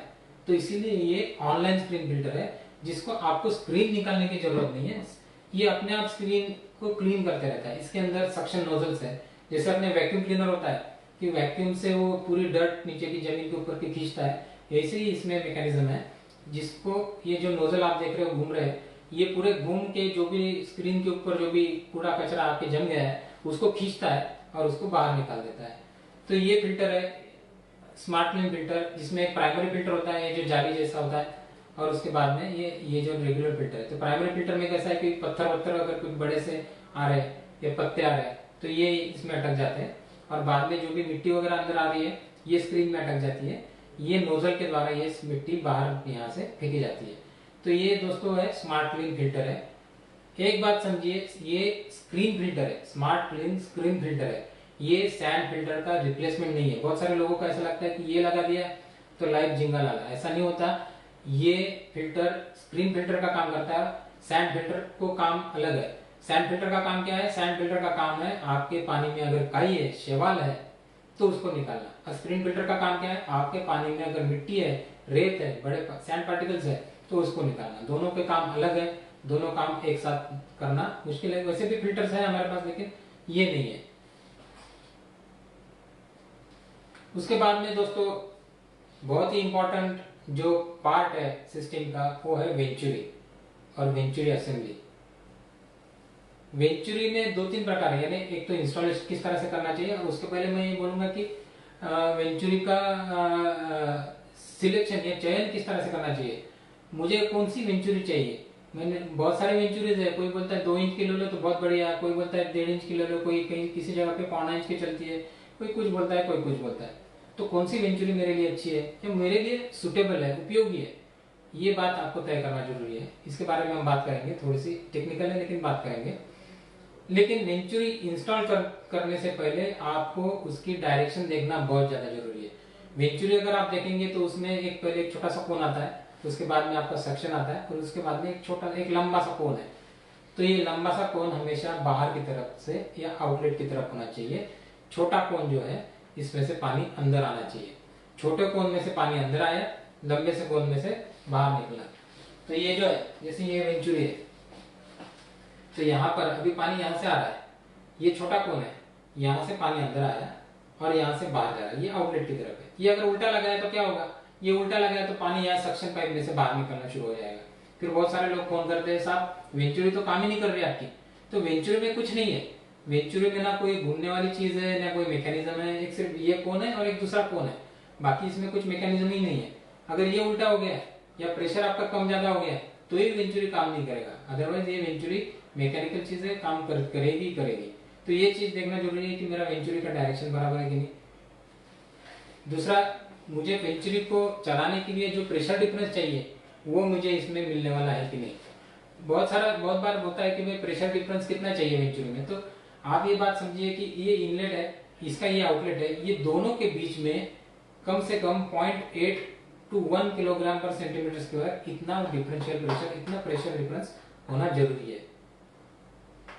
और जब आप सिस्टम चलाते हो तो यूजुअली जैसे पंप के पास वाला सिस्टम है ये, तो 2 kg के आसपास का प्रेशर है। जब आप ये वॉल्व दबाना शुरू कर देते हो तो जब आप ये वॉल्व दबाते हो नीचे तो इस तरफ का प्रेशर बढ़ेगा, इस तरफ का प्रेशर कम हो जाएगा। मतलब ये 2 kg पे चल रहा था, पूरा वॉल्व खुला था, जब मैं इसको दबाना शुरू कर दिया तो ये 2 का 2.5 हो गया, ये इस तरफ 2 का 1.5 हो गया, मतलब 1 kg का डिफरेंस आपको मिल गया।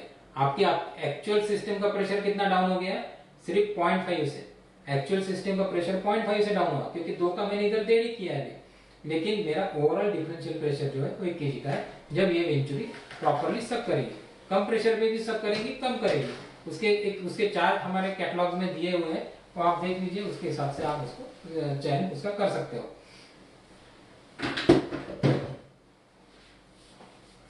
दूसरी बात, वेंचुरी जब आप लगाते हो तो वेंचुरी का सक्शन पाइप बहुत ज्यादा लंबा नहीं होना चाहिए, क्योंकि उसको सक करना है, निगेटिव प्रेशर है। तो ये सक्शन पाइप आपका बहुत ज्यादा लंबा नहीं होना चाहिए कि सक्शन करने में तकलीफ है। ये सक्शन पाइप आपका ऊपर की तरफ जाने वाला नहीं होना चाहिए, प्रॉपर नीचे होना चाहिए ताकि वो इजीली सक कर सके। तो वेंचुरी का जो इंस्टॉलेशन है वो करते समय ये चीजें देखना जरूरी है। इसके लिए हमारे प्रॉपर हेडर असेंबली मिलती है रेडीमेड, इसके बारे में हम बात करेंगे, लेकिन वो इस्तेमाल करना जरूरी है। ये दोस्तों थोड़ा सा मैं टेक्निकल जाना चाहूंगा, मुझे पता नहीं आप लोगों को अच्छा लगेगा नहीं गणित करना, क्योंकि गणित करना मुझे भी अच्छा नहीं लगता। लेकिन आप देखिए कि एक मैं वेंचुरी का चयन किस तरह से करना चाहिए, इसका बारे में मैंने एक उदाहरण लिया है। उदाहरण लिया है ऐसा है कि जैसे कि बनाना का एक खेत है और 1.5 एकड़ का खेत है, मुझे 1.5 एकड़ में एक साथ खाद डालना है, खाद देना है। खाद है यूरिया, बनाना का क्रॉप है 5 फीट बाय 6 फीट पे मैंने लगाया उसको, और इसका सिस्टम का फ्लो है 4.84 LPS। ये मेरा सिस्टम का फ्लो है, और एक पौधे के पास 16 LPS का पानी दे रहा हूँ। मतलब हो सकता है कि 8 LPS के 2 ड्रिपर है, या 4 LPS के 4 दोनों तरफ से इनलाइन जा रही होंगी। तो ऐसे कुछ ड्रिपर्स होंगे जिस यहाँ पर पौधे के पास में एक पौधे को मैं 16 लीटर का पानी दे रहा हूँ। सिस्टम मैं चलाता हूँ 1.5 घंटे तक। और इसके मुझे चाहिए कि मुझे कौन सी वेंचुरी इस्तेमाल करनी चाहिए।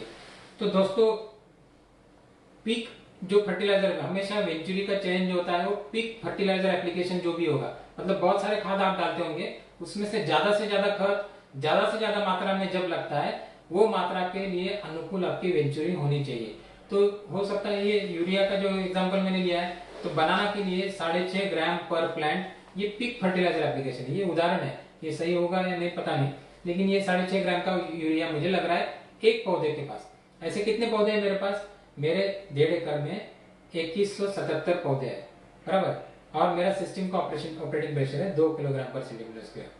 तो आपको ये गणित समझ में आ गया कि मेरा एक बनाना का खेत है, 1.5 एकड़ का प्लॉट है, 1.5 एकड़ को मुझे एक साथ खाद देना है, खाद मेरा बनाना में यूरिया डालना है, हर पौधे को 6.5 ग्राम का यूरिया मिलना चाहिए, ये मेरा गणित है। तो अभी मैं कौन सी वेंचुरी इस्तेमाल करूं इसके लिए? तो दोस्तों, इसका गणित यहाँ पर दिया है कि मेरी पौधों की संख्या है 2177, यहाँ पर मैंने दिखाया आपको, और यूरिया की मात्रा है 6.5 ग्राम। इसका मतलब मुझे लग रहा है लगभग 14.5 किलोग्राम या 14.15 किलोग्राम का यूरिया मुझे लगने वाला है, ये 1.5 एकड़ को खाद डालने के लिए। अब ये कितनी देर में डालना है इसके बारे में बात करना मैं भूल गया। ये जो फर्टिगेशन टाइम हमने लिखा है, ये मुझे 1.5 घंटा इरिगेशन दे रहा हूं मैं, और 1 घंटे के लिए मैं उसमें से 1 घंटे में मुझे खाद देना है, और 15-15 मिनट मुझे छोड़ देने पहले और बाद में। क्यों छोड़ने, ये भी बहुत इंपॉर्टेंट है। इसको वाटर बिफोर और वाटर आफ्टर बोलते हैं। जब आप खाद देते हो और जब आपके ड्रिपर में से खाद बाहर आना शुरू हो जाता है, मतलब पानी और खाद बाहर आना शुरू हो जाता है, बहुत बार क्या होता है कि जो पहला ड्रॉप आप डालते हो, ये पहला ड्रॉप नीचे की तरफ जाता है, क्योंकि ऊपर से और ड्रॉप्स आ रहे हैं पानी के, और नीचे का जो ये पहला ड्रॉप है, ये रूट जोन के बिल्कुल कोने तक चला जाता है, या कभी कभी बाहर निकल जाता है। तो वहां पर आपका वेस्टेज होने के चांसेस रहते हैं। तो आपका जो खाद है, ये खाद जो इफेक्टिव रूट जोन हम जिसको बोलते हैं, वहीं पर रहना चाहिए, बहुत ऊपर भी रहना नहीं चाहिए, क्योंकि ऊपर आपका लगभग 4-5 इंच के बाद में आपका रूट जोन शुरू हो जाता है। तो ऊपर के 4-5 इंच में खाद डाल के कोई फायदा नहीं इमीडिएटली। तो खाद तो 4-5 इंच के बाद में आना चाहिए, और एक जो भी आपका पौधा है उसके हिसाब से इफेक्टिव रूट जोन में रहना चाहिए, एकदम नीचे भी नहीं जाना चाहिए। तो ये हिसाब से आपको खाद बीच में ही रखना है। तो इसका मतलब क्या है कि आप पहले शुरू में कुछ देर तक पानी दो सिर्फ, तो पानी चला गया आखिर तक, उसके बाद में आपने खाद देना शुरू कर दिया, तो खाद बीच में रुक गया, उसके बाद में वापस आपने पानी देना शुरू कर दिया खाद खत्म होने के बाद में, तो वापस आपने जो ऊपर जो खाद था उसको भी नीचे पुश कर दिया, और ऊपर के जो 3-4 इंच का जो लेयर था, जहाँ पर सिर्फ मिट्टी है, जहाँ पर रूट जोन नहीं है, वहां पर आपका सिर्फ पानी है, वहां पर खाद नहीं है। और ये करते वक्त जो पाइपलाइन में जो खाद है वो भी आपने पौधों तक पहुंचा दिया, पाइपलाइन में उसको रुकाया नहीं। तो ये इसको वाटर बिफोर और वाटर आफ्टर करते हैं। जब भी आप वेंचुरी चलाते हो या कोई भी खाद देते हो, किसी वेंचुरी द्वारा हो, फर्टिलाइजर टैंक, किसी भी तरह से, तो वाटर बिफोर और वाटर आफ्टर करना बहुत जरूरी है। दूसरी एक बात इंपॉर्टेंट है, ये भी समझो, मुझे पता है कि बहुत सारे लोगों को बहुत जल्दी में खाद देना होता है, क्योंकि इलेक्ट्रिसिटी के प्रॉब्लम्स होते हैं, बहुत सारे 15 मिनट में देना है, 20 मिनट में देना है। अगर हो सके तो उसको टालो, क्योंकि खाद का एक सिंपल नियम है। एग्रोनॉमिस्ट लोग जैसे हमारे केवी पाटिल साहब है, जड़े साहब है, सोमन साहब है, ये आपको ज्यादा बता सकते हैं कि खाद जितना धीरे धीरे दोगे उतना ज्यादा अच्छा। बहुत ज्यादा खाद एक साथ देंगे तो शायद वो अच्छा नहीं होगा, तो जितना धीरे धीरे लंबे समय तक खाद दे सकते हो उतना अच्छा। तो ये हो गया, हम बात कर रहे थे वेंचुरी के चयन की। तो वेंचुरी के बारे में हमने बात किया कि मुझे 14.15 किलोग्राम का यूरिया अभी लगने वाला है। अब यूरिया कितने पानी में घुलने वाला है, हर एक खाद की अपनी अपनी घुलनशीलता जो होती है, इसको वो कितना सोल्युबिलिटी होती है कि कितने पानी में ये डिजोल्व होगा, कितने पानी में पानी लगेगा उसको सोल्यूबल करने के लिए, इसका गणित है जो हमारे कंपनी के फर्टिलाइजर या फर्टिगेशन मैनुअल में आपको मिलेगा। तो यूरिया के लिए लगभग 570 ग्राम का यूरिया 1 लीटर पानी में घुल जाता है। तो इसका मतलब क्या हो गया कि 14.15 या 14,150 ग्राम का यूरिया के लिए मुझे कितना पानी लगेगा, तो मुझे लगभग 24.82 जो प्रॉपर गणित से किया गया है 25 लीटर मुझे लगेगा। तो एक बात क्लियर हो गई कि मुझे 25 लीटर पानी चाहिए, और 25 लीटर पानी में मैं 14 किलो का यूरिया डालूंगा, उसको घोल बनाऊंगा और ये घोल के मैं 1 घंटे के अंदर सिस्टम में दूंगा। तो 25 लीटर पानी 1 घंटे में कौन सी वेंचुरी ले जा सकती है, ये आपको चयन करना है। तो उसके लिए हमारे जो कैटलॉग है या कोई जो हमारे आप अगर प्ले स्टोर से हमारा ऐप डाउनलोड करते हैं, उसमें वेंचुरी के जो कैटलॉग दिए गए, टेबल्स दिए हैं, उसमें आपको पता चलेगा कि हर वेंचुरी कौन से प्रेशर डिफरेंस को कितना सक्शन करती है। तो जो भी वेंचुरी 25 लीटर का सक्शन करती है वो वेंचुरी आपको सिलेक्ट करनी है, उसका चयन करना है आपको। तो जैसे ये केस में अभी 1.25 इंच की छोटी वेंचुरी भी काम कर सकती है, तो इसलिए आपने 1.25 इंच की वेंचुरी ली। तो ये दोस्तों वेंचुरी का चयन किस तरह से करना चाहिए, थोड़ा सा तांत्रिक था, थोड़ा सा टेक्निकल था, थोड़ा सा मैथमेटिक्स मैंने इस्तेमाल किया, इसके लिए मुझे माफ करना। लेकिन आपको आपके पास रिकॉर्डेड रहेगा वीडियो, तो आप कभी भी ये जाके देख सकते हो, समझ सकते हो। उसके बाद में उर्वरक की टाकी या फर्टिलाइजर टैंक ये भी आता है। तो फर्टिलाइजर टैंक भी प्लास्टिक में अब देने लग गए, बहुत ही अच्छा क्वालिटी है, बहुत ही अच्छा हल्का है, कहीं पर भी उठा के आप उसको पोर्टेबिलिटी है उसमें ले जा सकते हो। फर्टिलाइजर टैंक ये डिफरेंशियल प्रेशर पे काम करने वाला चीज है।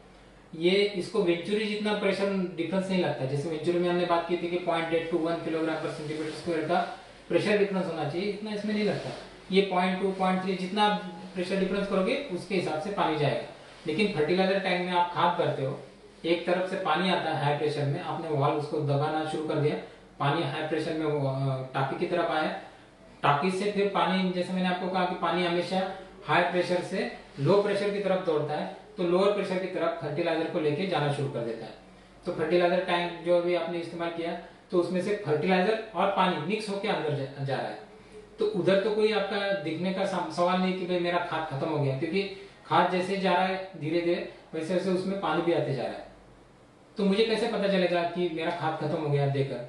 तो उसके लिए हमने कुछ टेबल्स बनाए हैं। जैसे आपका डिफरेंशियल प्रेशर अगर 0.2 का है और आपके अगर 60 लीटर की फर्टिलाइजर टैंक है, तो इसका मतलब आपका 15 लीटर में पूरा उसमें से खाद आगे निकल गया होगा।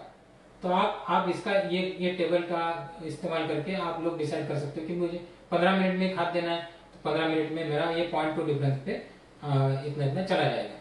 इस तरह से फर्टिलाइजर टैंक का कैलकुलेशन होता है।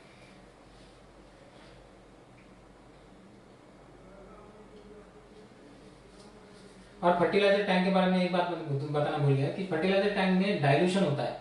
जैसे वेंचुरी में जो फर्टिलाइजर या जो उर्वरक आपने रखे वो सारे के सारे वही मात्रा में अंदर चले जाने हैं, लेकिन फर्टिलाइजर टैंक में ऐसा नहीं होता। फर्टिलाइजर टैंक में धीरे धीरे डायल्यूट होता है। शुरू में कॉन्सेंट्रेटेड गया, फिर धीरे धीरे पानी जैसे ऐड होते गया तो डायल्यूट होते गया। तो इसीलिए जब फर्टिलाइजर टैंक आप इस्तेमाल करते हो तो एक सेक्शन को एक साथ ही देना जरूरी है। ऐसा ना हो कि भाई एक सेक्शन को आधा घंटा दे दिया, फिर वो दूसरे सेक्शन को फर्टिलाइजर देना शुरू कर दिया। टैंक में तो वही है, तो पहले सेक्शन को कॉन्सेंट्रेटेड चला गया, दूसरे प्लॉट में या दूसरे सेक्शन में थोड़ा सा डाइल्यूट चला गया। तो ऐसा नहीं होना चाहिए। एक ही सेक्शन को देंगे तो हो सकता है कि पहले कॉन्सेंट्रेटेड गया, बाद में डाइल्यूट गया, लेकिन टोटल क्वांटिटी ऑफ फर्टिलाइजर जैसे कि हमने देखा था कि भाई 6.5 ग्राम का यूरिया वगैरह, वो पूरी की पूरी क्वांटिटी पूरे टाइम में जाने ही वाली है वहां पर। इसलिए एक प्लॉट एक सेक्शन एक साथ जब आप फर्टिलाइजर टैंक इस्तेमाल करते हो तो करना चाहिए। उसके बाद में दोस्तों प्लास्टिक हेडर असेंबली, ये छोटे छोटे हेडर्स है। बहुत बार क्या होता है कि दोस्तों हम लोग अलग अलग पार्ट लेते हैं, अलग अलग जोड़ते हैं। मैंने स्क्रीन फिल्टर लिया, वेंचुरी ली, बाईपास असेंबली ली, एयर रिलीज वॉल लिया, सब कुछ लिया और अलग अलग जोड़े। अलग अलग जोड़ने के लिए समय ज्यादा लगा। आपको जो हमारे डीलर लोग हैं या जो इंस्टॉलेशन करने वाली एजेंसी उनके पीछे भागना है, वो आएंगे, वो काम करेंगे, वो काम ठीक से करते नहीं करते, लीकेजेस होने के चांसेस बहुत बार आपने देखा होगा। जो आप लगाते हो ऊपर के पार्ट उसमें से कहीं ना कहीं ड्रॉप लीकेज होना है, क्योंकि वो प्रॉपरली फिट नहीं हुआ होता है। तो इसी वजह से हमने एक रेडीमेड हेडर असेंबलीज आपके लिए उपलब्ध की है। इसका इस्तेमाल आप जरूर कर सकते हो, जिसके अंदर बहुत सारी चीजें है। जिसमें हेडर में आपको मिलेगा, जैसे ये हेडर में आपको दिखाता हूँ, ये भी दिखाया था मैंने आपको कि ये हेडर है। तो ये हेडर में आपको वेंचुरी असेंबली है, प्रेशर गेज है, बाईपास असेंबली है, एयर रिलीज वॉल है, दिखा है? तो ये चीज है। तो ये सब चीजें एक जगह पे, आपको सिर्फ इनलेट जोड़ना है यहाँ से, और यहाँ से आउटलेट जोड़ना है। तो सिंपल हो गया आपके लिए इंस्टॉलेशन। आपको बहुत ज्यादा झंझट नहीं है, बहुत ज्यादा जगह पे जॉइंटिंग कनेक्शंस वगैरह नहीं करना है। ये आपको रेडीमेड हेडर असेंबलीज मिल सकती है।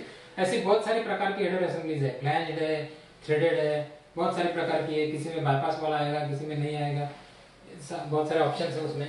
तो ये है दोस्तों हेडर असेंबलीज। ये सारे ऑप्शंस मैं आपको बता दूं, ये बहुत सारे ऑप्शंस इसमें आपको दिखते होंगे कि जिसमें वेंचुरी है, जिसमें 2 इंच की वेंचुरी, 1.5 इंच की, अलग अलग वेंचुरीज, अलग अलग हेडर असेंबलीज है।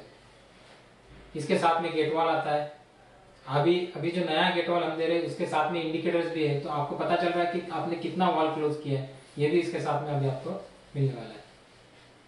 तो दोस्तों अभी तक हमने देखा कि header assemblies, sand filter, spring filter, filter station, fertigation station, इसका इंस्टॉलेशन किस तरह से करना चाहिए। दोस्तों अगर ये संगोष्ठी अगर आपको अच्छी लगती होंगी तो मेरी आपसे विनती है कि ज्यादा से ज्यादा लोगों तक ये ज्ञान आप पहुंचाना चाहिए, ज्यादा से ज्यादा लोगों तक ये शेयर करना चाहिए। तो जरूर शेयर कीजिए, ज्यादा से ज्यादा लोगों तक हम पहुंच सकते हैं। अब बात करते हैं मेन लाइन की। मेन लाइन जैसे मैंने बताया कि भाई पीवीसी या एचडीपी की हो सकती है, मोस्टली पीवीसी की होती है। पीवीसी की मेन लाइन जब आप लगाते हो दोस्तों, तो जब पाइप आप डालते हो तो पाइप स्टैकिंग करते वक्त एक दूसरे के ऊपर इतना भी मत डालिए कि नीचे वाला पाइप पूरा दब के उसका सॉकेट डैमेज हो जाए या खराब हो जाए। पाइप को खींच के फेंको मत, सॉकेट डैमेज हो गया तो पाइप किसी काम का नहीं है आपका। प्रॉपर डेप्थ का गड्ढा होना जरूरी है। मेन लाइन अगर आप कर रहे हो और आपके खेत में, तो लगभग 2.5 से 3 फीट का गड्ढा होना जरूरी है, क्योंकि मेन लाइन परमानेंट लाइन होती है जो बार बार बदलती नहीं है, वो अंदर होना जरूरी है। जब आप मेन लाइन करते हो तब आपको ये देखना जरूरी है कि नीचे कोई छोटा छोटे पत्थर, नुकीले कुछ पार्ट, खिला वगैरह ऐसी कुछ भी नहीं होना चाहिए। दोस्तों ये बात समझो कि जब पाइपलाइन में से पानी जाता है, जब पानी दौड़ता है उसमें से, तो पाइपलाइन थोड़ा सा वाइब्रेट करती है, कंटिन्यूअसली वाइब्रेशन उसमें होता है। और अगर छोटा सा भी कुछ पार्ट उसके नीचे आ गया तो धीरे धीरे धीरे धीरे वो घिसेगा, घिसना शुरू करेगा और कहीं ना कहीं होल कर देगा। फिर आप बोलोगे कि भाई पाइप फट गया, हमने तो अभी किया था, नया था। ऐसा नहीं है। आपको ये देखना जरूरी है कि पाइपलाइन के नीचे सॉफ्टनेस है कि नहीं। आप पाइपलाइन के नीचे से पत्थर वगैरह हटा लीजिए, सॉफ्ट सॉइल जो होती है, मिट्टी, हल्की पतली मिट्टी, ये अंदर एक लेयर उसमें कुशनिंग जैसे लगा दीजिए और उसके ऊपर फिर पाइप का इंस्टॉलेशन कीजिए, ताकि आपकी पाइपलाइन में डैमेज नहीं हो सके वाइब्रेशन की वजह से। दूसरा, पाइपलाइन के वाइब्रेशन की जब मैं बात कर रहा था, तो ये वाइब्रेशन तो होते ही है, कंटिन्यूअसली चलते रहते हैं। अगर बहुत बड़ी लंबी पाइपलाइन आप ला रहे हो कहीं नदी के ऊपर से कहीं से, तो हर 500-600 मीटर के बाद में ये वाइब्रेशन को बंद करने के लिए आपको एक उसके ऊपर वजन डालना जरूरी है। जैसे पाइपलाइन का वाइब्रेशन हो रहा है तो आपको उसको थोड़ा सा पकड़ लिया तो यहाँ पर अभी स्टेबल हो गई, फिर इधर हिलती है तो ठीक है, लेकिन आगे का हिलना बंद हो गया है, नहीं तो वो हिलना हिलना एम्पलीफाई कर देता है और आगे बहुत उसका डैमेज होने के चांसेस है। तो उसके ऊपर जिसको हम थ्रस्ट ब्लॉक बोलते हैं, कॉन्क्रीट के ब्लॉक हो सकते हैं, बड़ा सा हेवी पत्थर हो सकते हैं, जो भी है आपके पास में सुविधा, लेकिन पाइपलाइन को डैमेज किए बगैर पाइपलाइन के ऊपर ये वजन होना जरूरी है पाइपलाइन का वाइब्रेशन रोकने के लिए। दूसरा, पीवीसी पाइप के बारे में ये बात सोच लीजिए कि पीवीसी पाइप, ये पीवीसी मटेरियल जो है, ये सूरज की रोशनी को ज्यादा दिनों तक सह नहीं सकता। सूरज की रोशनी में जो अल्ट्रावायलेट रेज किरण होती है, जिसकी वजह से पीवीसी पाइप धीरे धीरे लाल होके ब्रिटल होके उसके टुकड़े गिरने के चांसेस रहते हैं, या उसके ऊपर थोड़ा भी दबाव हो गया तो टूट जाएगा। तो पीवीसी पाइप को हमेशा हमको सूरज की रोशनी से बचाना है। तो जहां पर भी पीवीसी पाइप आपका बाहर निकल रहा है, वहां पर उसको कुछ भी करके, गनी बैग्स हो या कुछ भी है, उसको लपेट के उसको क्लोज करना है। सूरज की रोशनी उसके ऊपर डायरेक्ट नहीं आने देनी, ताकि पाइपलाइन का लाइफ अच्छे से अच्छा आपको मिले। दूसरा, एक बहुत इंपॉर्टेंट है, अगर आप लंबी पाइपलाइन कर रहे हैं 3 किलोमीटर, 4 किलोमीटर, 6 किलोमीटर की, तो दोस्तों कोई भी मटेरियल की एक प्रॉपर्टी होती है आकुंचन और प्रसारण, आकुंचित होना और प्रसारित होना। जैसे आपने देखा होगा कि रेलवे ट्रैक पे रेल जो होती है, तो हर तीसरे चौथे रेल के बाद में उसमें थोड़ा सा गैप रखते हैं। क्यों रखते हैं गैप? क्योंकि सूरज की रोशनी की वजह से जो ये रेल्स गर्म हो जाते हैं तो एक दूसरे के ऊपर प्रेशर कर सकते हैं, तो एक गैप देना जरूरी है ताकि वो एक दूसरे के ऊपर प्रेशर ना करे। तो यही चीज पाइपलाइन के लिए भी एप्लीकेबल है। पाइपलाइन भी एक्सपेंशन कॉन्ट्रैक्शन करते रहता है बीच में, तापमान की वजह से, वातावरण की वजह से। तो ये एक्सपेंशन कॉन्ट्रैक्शन या इसका आकुंचन और प्रसरण के लिए हमको उसमें थोड़ी सी जगह देने की जरूरत है। तो ये जगह हम कैसे दे सकते हैं? आप या तो एक्सपेंशन जॉइंट इस्तेमाल कर सकते हो, या हमारे जो रबर रिंग जॉइंट है तो बीच में एक जॉइंट रबर रिंग पाइप का डाल दीजिए, तो रबर की रिंग होती है तो उसमें पाइप थोड़ा सा स्लाइड होने के चांसेस रहते हैं। या अगर ये पॉसिबल नहीं है तो आप एक लूप कर दीजिए, ताकि ये जो अगर लूप है तो लूप में ये दोनों पाइप के जो कोने हैं ये एक दूसरे से एकदम सटेंगे नहीं, प्रेशर नहीं करेंगे, टूटेंगे नहीं। तो ये इस तरह का एक्सपेंशन जॉइंट उसमें दे सकते हो। दूसरी बहुत इंपॉर्टेंट बात मैं आपसे करना चाहता हूँ दोस्तों, वो है प्रॉपर एयर रिलीज वाल्व का होना। सिस्टम में एयर रिलीज वाल्व कितना इंपॉर्टेंट है इसके बारे में हम लोग बहुत ज्यादा निगलेक्ट कर रहे थे। मतलब है तो है, नहीं है तो नहीं है, ऐसा मत कीजिए। आपको अच्छा लगेगा क्या कि आप 4 इंच की पाइपलाइन खरीद रहे हो, 4 इंच की पाइपलाइन का पैसा दे रहे हो और उसमें से सिर्फ 2 इंच का पानी बहा के ले जा रहे हो, आपको ये अच्छा नहीं लगेगा, आपके पैसों का वेस्टेज है। और ऐसा क्यों होगा? क्योंकि आप बात समझिए कि जब आप दूर से पाइपलाइन ला रहे हो, पाइपलाइन उतार चढ़ाव ढलान से आ रही है, तो पानी के साथ में हवा भी आने के चांसेस रहते हैं हमेशा। और पानी में हवा कहाँ से आएंगी?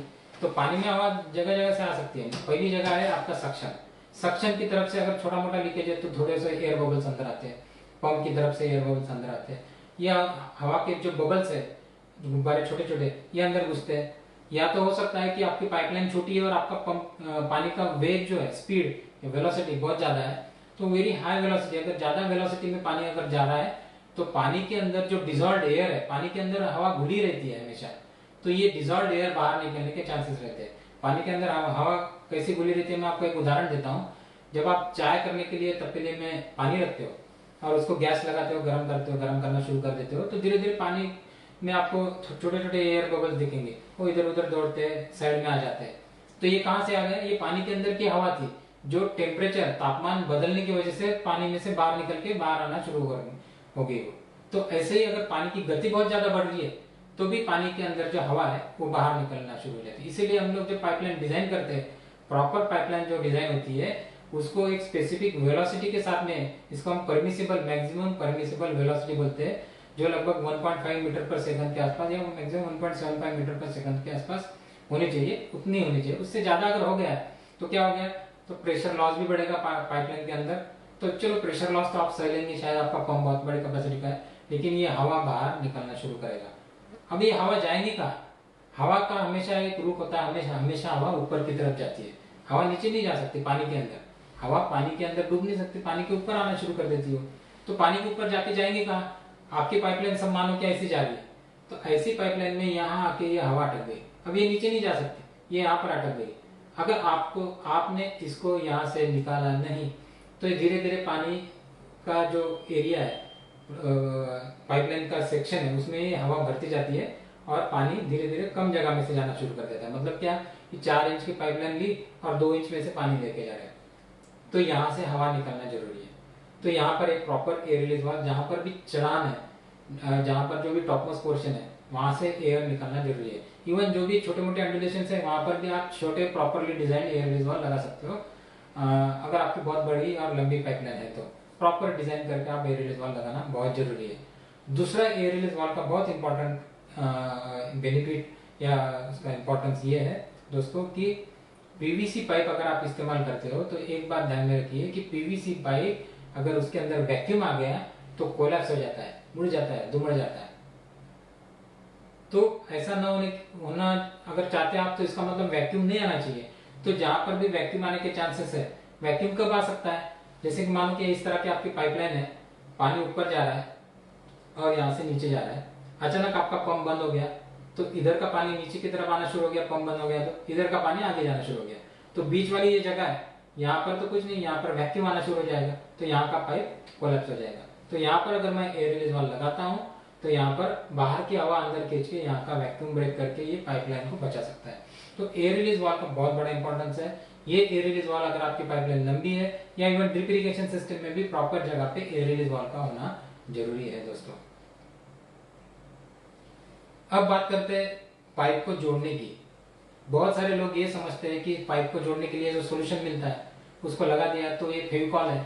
तो ये फेविकॉल का मजबूत जोड़ नहीं है दोस्तों, ये फेविकॉल नहीं है, ये कोई एडहेसिव नहीं है, ये एक सीमेंट है, एक सॉल्वेंट सीमेंट है। ये एक एसिड बेस्ड रेजिन है, जिसमें एसिड है, इसमें पीवीसी रेजिन है, कुछ एडहेसिव्स है, कुछ ड्राइंग एजेंट्स मिलाए जाते हैं और इस तरह से ये सॉल्यूशन तैयार होता है जिसको हम सॉल्वेंट सीमेंट बोलते हैं। तो इसका मतलब क्या हो गया और ये किस तरह से काम करता है?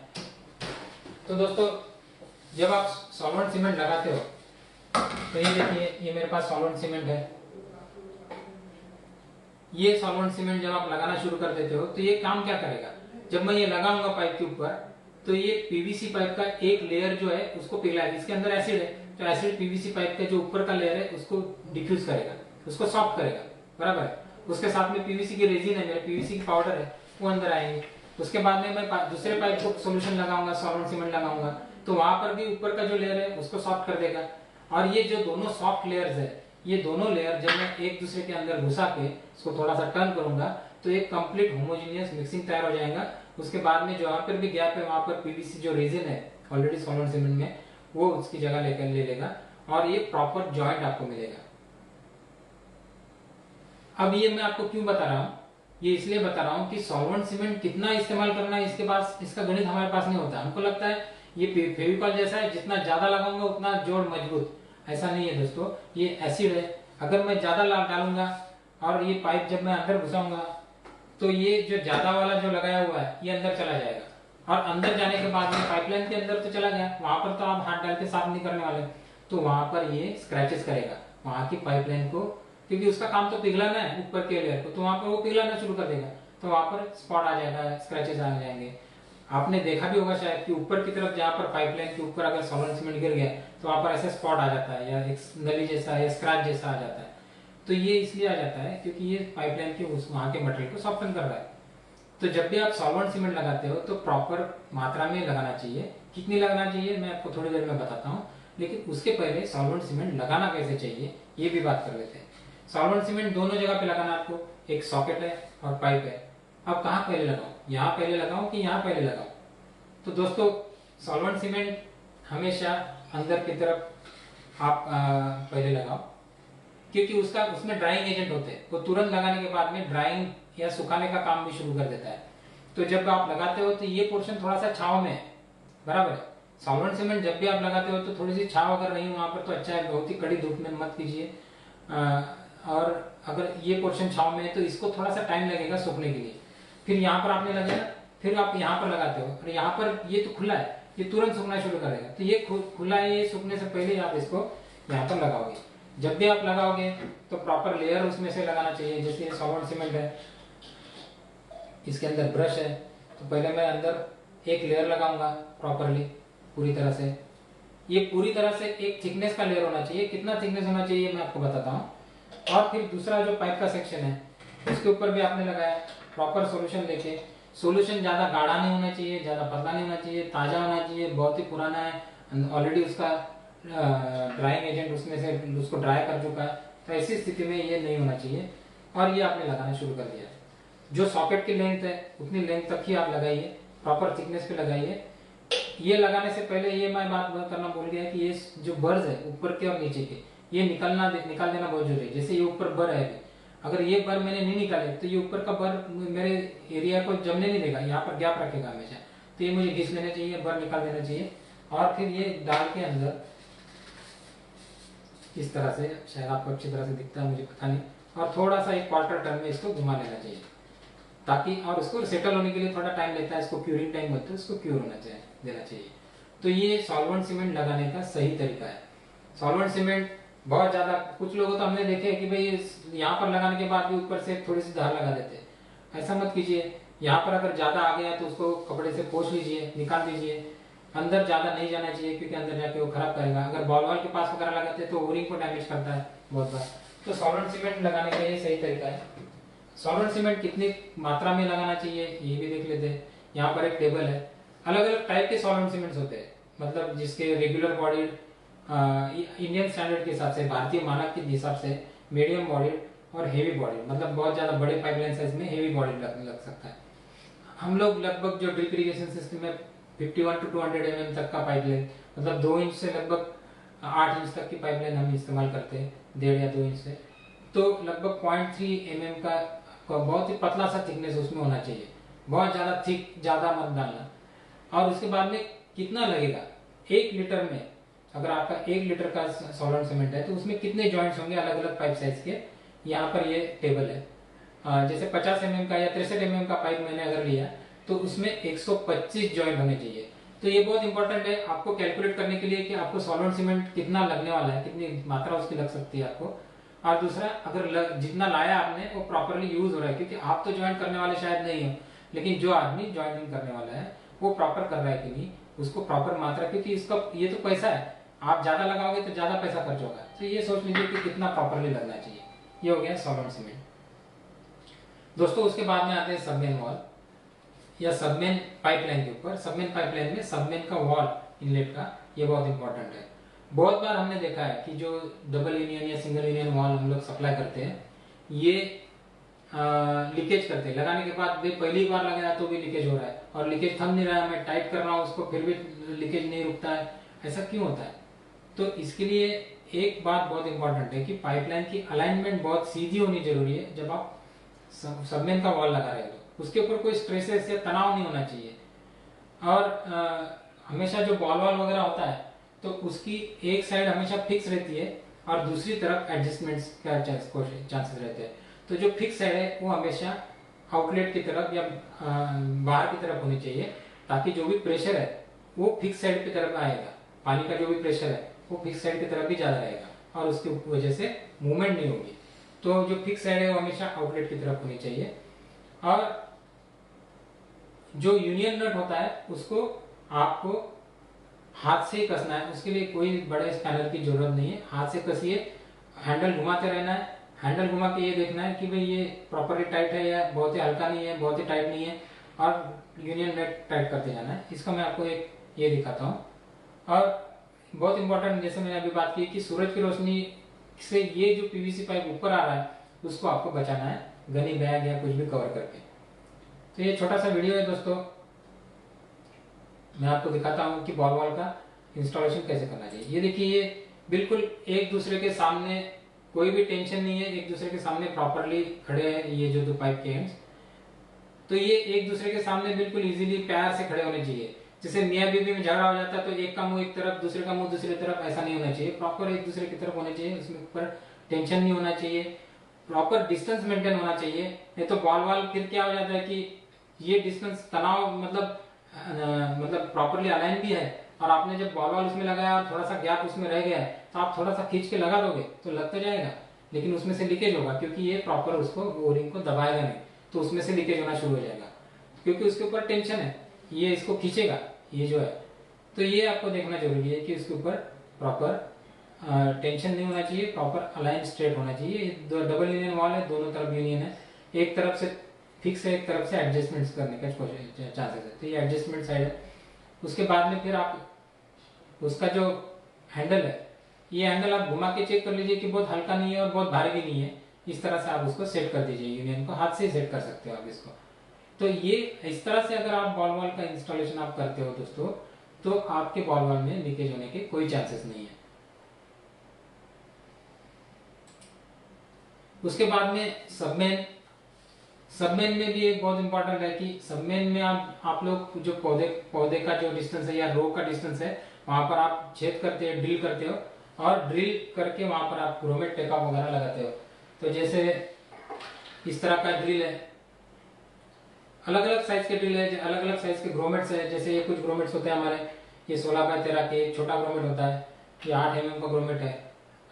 तो आप कोई भी ग्रोमेट इस्तेमाल कर सकते हो आपके हिसाब से, लेकिन ये अच्छा है क्योंकि इसमें ज्यादा मात्रा में पानी अंदर आ सकता है, आपका लॉसेस कम होगा। तो ये 16x13 के ग्रोमेट के लिए सुटेबल ऐसा ये ड्रिल है जो 17.5 mm का ड्रिल है। अगर आप छोटा ग्रोमेट इस्तेमाल करने वाले थे तो उसको 11.9 mm का ड्रिल लगेगा। ये ड्रिल से आप होल करोगे वहां पर, और जैसे कि ये चित्र में आप देखते होंगे कि उसके लिए प्रॉपर ड्रिल गाइड होना जरूरी है, क्योंकि आप होल करोगे तो हो सकता है आपका हाथ हिले, थोड़ा सा वाइब्रेशन हो जाए। तो उसके लिए एक ड्रिल गाइड अगर आप लेते हो तो उसको प्रॉपर स्टेबल सपोर्ट में सीधे में आप होल करेगा, ज्यादा टेढ़ा मेढ़ा होल वहां पर नहीं करेगा। बहुत ज्यादा नंबर ऑफ होल्स करने तो आप उसको बैटरी ऑपरेटेड ड्रिल भी ले सकते हो, ये हैंड ऑपरेटेड है, बैटरी ऑपरेटेड भी ड्रिल मिलता है जहां पर बैटरी से आप सीधे सीधे होल्ड कर सकते हो ऐसे। उसके बाद में उसको प्रॉपर जगह पे ग्रोमेट बिठाना है और ग्रोमेट के ऊपर टेप ऑफ बिठाना है। जैसे ये असेंबली यहाँ पर मैंने लगाई है, ये आपको मैं दिखाता हूँ। तो जैसे होल किया, प्रॉपर होल है, कोई भी इधर उधर नहीं है, इसका बर निकाल लिया, ये ग्रोमेट इसमें बिठा दिया, ग्रोमेट पक्का बैठ गया।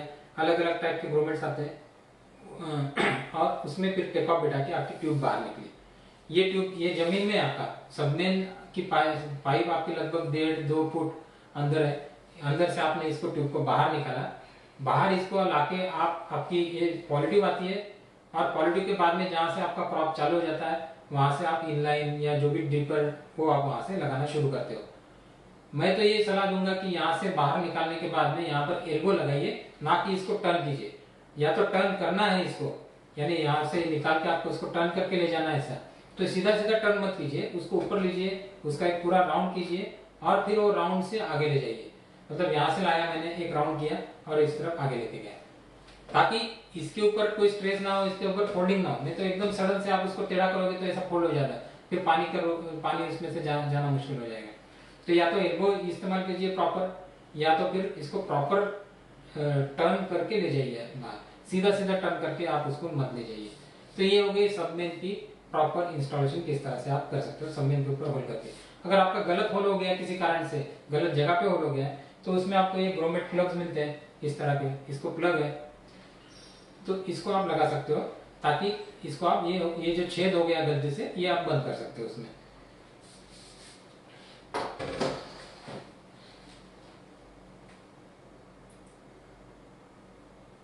उसके बाद में दोस्तों सबमेन के आखिरी छोर पे आता है सबमेन फ्लश वाल्व। ये बहुत इंपॉर्टेंट है। आप एक बात समझिए कि सिस्टम में आप बहुत ज्यादा अच्छी फिल्टर भी लगाए तो भी छोटी सी चीनी मिट्टी वगैरह अंदर आने के चांसेस रहते हैं, या फिल्टर का मेंटेनेंस प्रॉपर नहीं हुआ या देर से हो गया तो भी बहुत सारी मिट्टी या कुछ कचरा अंदर आने के चांसेस रहते हैं। तो ये कचरा जाएगा कहाँ? सबसे पहले सिस्टम में आने वाला कचरा जाता है आखिरी छोर पे। आखिरी छोर कौन से? सबमेन का आखिरी छोर है, या आपकी इनलाइन या लैटरल का आखिरी छोर है, वहां पर जाके जमता है कचरा, और वहां से अगर हमने उसको नहीं निकाला तो धीरे धीरे सिस्टम में आने की कोशिश करता है ये। तो सिस्टम के आखिरी में फ्लश वाल्व होना जरूरी है, वहां पर उसे उसको फ्लश करना जरूरी है। तो उसके लिए हमारा जो सबमेन फ्लश वाल्व है, ये इस तरह का फ्लश वाल्व है। इसको आप जमीन से ज्यादा 6 इंच तक ऊपर लीजिए, बहुत ज्यादा ऊपर मत लीजिए, ताकि मुझे बेंड ना करना पड़े, ज्यादा झुकना ना पड़े, ऐसा सोच के मत कीजिए। क्योंकि ये समझिए कि ये सबमेन के आखिरी छोर पे है, जहां पर ऑलरेडी प्रेशर कम है सबमेन के लास्ट एंड पे, और अगर आपका सिस्टम कम प्रेशर पे चल रही है तो और भी प्रेशर कम है, और ऐसे में कोई बड़ा सा पत्थर वगैरह है तो ये बड़ा सा पत्थर उठा के बहुत ज्यादा ऊपर तक फेंक नहीं सकता पानी, क्योंकि ये पानी को ही कचरा बाहर निकलना है तो ये निकल नहीं सकता। इसीलिए इसको छोटा सा रखिए, 6 इंच तक रखिए।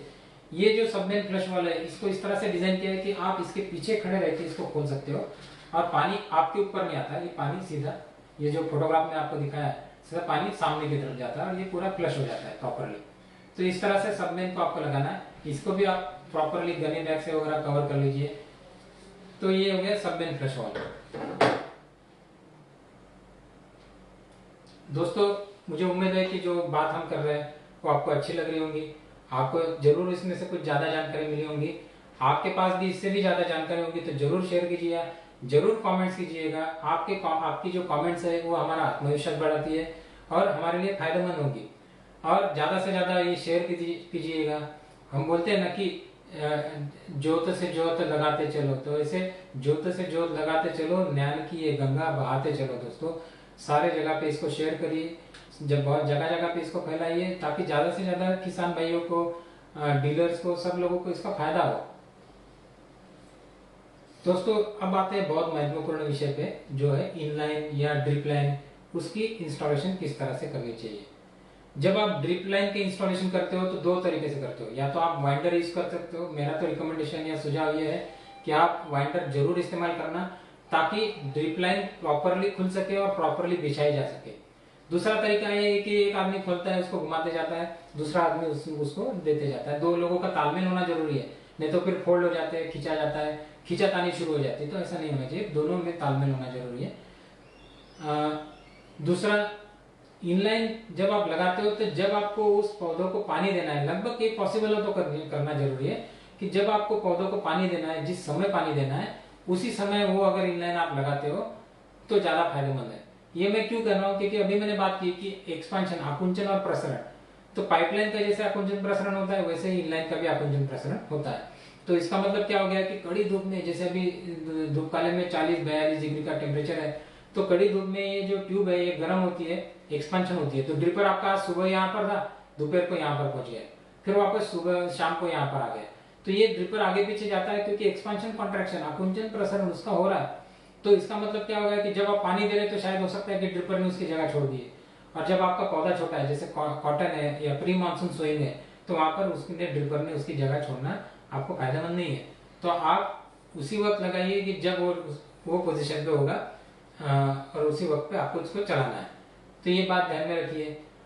ड्रिप लाइन को या पॉलीटिप को हमेशा तन के सीधे रखिए, उसको लास्ट आखिरी एंड पे कुछ भी लकड़ा हो जो भी है उसकी खुट्टी लगा दीजिए, उसको प्रॉपर्ली बांध दीजिए ताकि वो सीधी रहे और उसका ज्यादा एक्सपेंशन कॉन्ट्रैक्शन आकुंचन प्रसरण ना हो। उसको स्नेकिंग जिसको हम बोलते हैं, टेढ़ी मेढ़ी पूरी बेड के ऊपर से जा रही है, ऐसा नहीं जाने दीजिए, क्योंकि ऐसा करने से उसके वेटिंग जोन जो है वो अलग अलग जगह पे तैयार हो गया। और जैसे मैंने क्षार की बात की कि ड्रिपर क्या करता है कि ड्रिपर क्षार को बाहर निकालता है, तो किसी भी तरह से ड्रिपर ने क्षार को बाहर निकाल के वो क्षार को ऐसी जगह पे नहीं लाना चाहिए जहां पर आपके पौधों का रूट जोन है। हमेशा क्षार को रूट जोन से बाहर निकालना चाहिए। तो ड्रिपर की पोजीशन बहुत इंपॉर्टेंट है दोस्तों। ड्रिपर एक जगह पे होना चाहिए, ड्रिपर प्रॉपरली वेटिंग कर रहा है कि नहीं ये देखना जरूरी है। ये आपको जानना जरूरी है। दूसरा, जैसे टर्बो एक्सेल जैसा ड्रिपर है दोस्तों, तो टर्बो एक्सेल एक फ्लैट ड्रिपर है, जैसे ये एक्यूरा का ड्रिपर है, ये फ्लैट ड्रिपर है, या टर्बो एक्सेल का ड्रिपर है। ये ड्रिपर की पोजीशन हमेशा ऊपर की तरफ, ये ड्रिपर हमेशा ऊपर की तरफ होना चाहिए। क्यों होना चाहिए ऊपर? क्योंकि ये बात समझिए कि ये जब ड्रिप लाइन में पानी आ रहा है और पानी के साथ में छोटी मोटी मिट्टी या कुछ कूड़ा कचरा आ रहा है, तो हमेशा ये कूड़ा कचरा सिस्टम जब आपकी बंद हो रही है तो नीचे बैठने की कोशिश कर रहा है। जो पानी आपने रखा, पानी स्टेबल हो गया, बाल्टी में अगर पानी रखा और बाल्टी में कुछ कचरा है और बाल्टी जैसे पानी स्टेबल हो गया तो नीचे कचरा जम जाता है, वैसे ही इसमें भी जमने वाला है। अगर आपका ड्रिपर उल्टा है, औंधा है ऐसा नीचे की तरफ, तो ये सारा ड्रिपर के ऊपर आके जमेगा। अगर आपका ड्रिपर ऊपर है तो ये पानी के कांटेक्ट में नहीं रहेगा और सारा कचरा जो है वो नीचे आएगा, ड्रिपर के ऊपर या ड्रिपर के फिल्टर को चोक नहीं करेगा। हमने हमारे यहाँ पर दोस्तों एक्सपेरिमेंट किया था। हमारे यहाँ पर क्लॉगिंग टेस्ट करने की फैसिलिटी है। मतलब हम लोग क्या करते हैं कि हम लोग कोई भी ड्रिप लाइन या कोई भी ड्रिप लाइन इनलाइन का प्रोडक्ट आपको पहुंचने से पहले हम उसको चेक करते हैं कि वो क्लॉगिंग होने के चांसेस कितने हैं उसमें, या और उसी तरह से उसको डिजाइन किया जाता है कि उसमें क्लॉगिंग ना हो। सारे का सारे ड्रिपर जैसे आप यहाँ पर ऊपर देखते होंगे कि 5 स्टार रेटेड ड्रिपर है। ये जो टिपिकली जो हमारा एक्सेल जो इनलाइन है, ये तो दुनिया का पहला ऐसा इनलाइन है जो 5 स्टार रेटेड है। 5 स्टार रेटेड मतलब क्या है, जैसे फ्रिज में वगैरह आपको मिलता है या एसी आप खरीदते हो तो 5 स्टार रेटिंग का एसी रहता है बिजली की वजह से, वैसे ही ड्रिप में एक स्टैंडर्ड है जिसमें अलग अलग क्राइटेरिया है 5 स्टार रेटिंग के, जिसमें आपका सिस्टम का फ्लो रेट कैसा है, आपका सिस्टम का फ्लो रेट का वेरिएशन कैसा है, आपका सिस्टम क्लॉक कब होने के चांसेस है, ये सब देखा जाता है। हम लोग इसको जांचते परखते हैं। हम लोग क्या करते हैं, इसमें से मिट्टी छोड़ते हैं अंदर कंटिन्यूअसली 1 महीने के लिए, हर हफ्ते में अलग अलग टाइप साइज की मिट्टी अंदर डालते हैं। हम चेक करते हैं कि ड्रिप सिस्टम कहाँ पर चोक होने के चांसेस है या हो सकती है। तो हमने एक एक्सपेरिमेंट किया था दोस्तों, जिसके बारे में मैं बता रहा था कि हमने कुछ ड्रिपर ऊपर लगाया, कुछ ड्रिपर नीचे की तरफ लगाया और उसमें से हमने एक जैसा ट्रीटमेंट, एक जैसी मिट्टी अंदर छोड़ी। तो हमने ये देखा कि जो ड्रिपर नीचे की तरफ है वो ज्यादा क्लॉगिंग होने के चांसेस है, क्योंकि उसके ऊपर मिट्टी आके जम जाती है, पानी जाने का रास्ता नहीं रहता। और जो ड्रिपर ऊपर की तरफ है वो चौक नहीं हुए नहीं। तो ये बहुत इंपॉर्टेंट है कि आपका ड्रिप सिस्टम का ये ड्रिपर का मुंह ऊपर होना चाहिए। अब आप ये बोलेंगे कि जब इनलाइन इतनी लंबी बिठाते हो तो कौन देखेगा भाई ड्रिपर ऊपर है ड्रिपर नीचे है कहाँ जा रहा है, ये देखना बहुत मुश्किल है प्रैक्टिकली। और इसीलिए मेरी सलाह से है कि आप वाइंडर इस्तेमाल करिए, क्योंकि वाइंडर में आप ट्यूब एक जैसे खींचते हो, वो ऐसे घूमते घूमते नहीं जा रही, कहीं पर ऊपर है कहीं पर नीचे, ऐसे नहीं है। तो ऊपर है तो ऊपर ही है, ड्रिपर का मुंह ऊपर है ये देख के आपको उसको खींचना शुरू करना है, बराबर धीरे धीरे खींचोगे तो सारे ड्रिपर ऊपर की तरफ रहेंगे। तो वाइंडर इस्तेमाल करने से आपके ये प्रॉब्लम दूर हो जाएगा, आपका सिस्टम का लाइफ बढ़ेगा, क्लॉगिंग के चांसेस कम हो जाएंगे। ये छोटी छोटी चीजें होती है, जो बोलते हैं ना prevention is better than cure. ये छोटी छोटी चीजों से आप अगर प्रिवेंट करोगे खुद को तो आप बहुत बड़े बीमारी से बच सकते हो। जैसे कोरोना के बारे में कहा जाता है कि आप 20 मिनट तक 20 सेकंड तक हाथ धो और उसके बाद में खाना खाओ या मुंह पर आप मास्क लगाओ। तो ये छोटी चीज है, ये बहुत बड़ी कुछ इसमें कोई बड़े साइंटिस्ट लोगों ने इसको बताया नहीं है, छोटी सी चीज है। लेकिन ये अगर आपने इस्तेमाल किए तो ये महाभयंकर जो वैश्विक बीमारी है उसमें से हम बच सकते हैं। तो ऐसे ही ड्रिप सिस्टम के बारे में ये दोस्तों कि आप ये जो छोटी छोटी चीजें इसके बारे में अगर ध्यान रखेंगे तो आपका इसको बड़े से बड़ा फायदा होगा, आपका सिस्टम सफल तरीके से चलता रहेगा।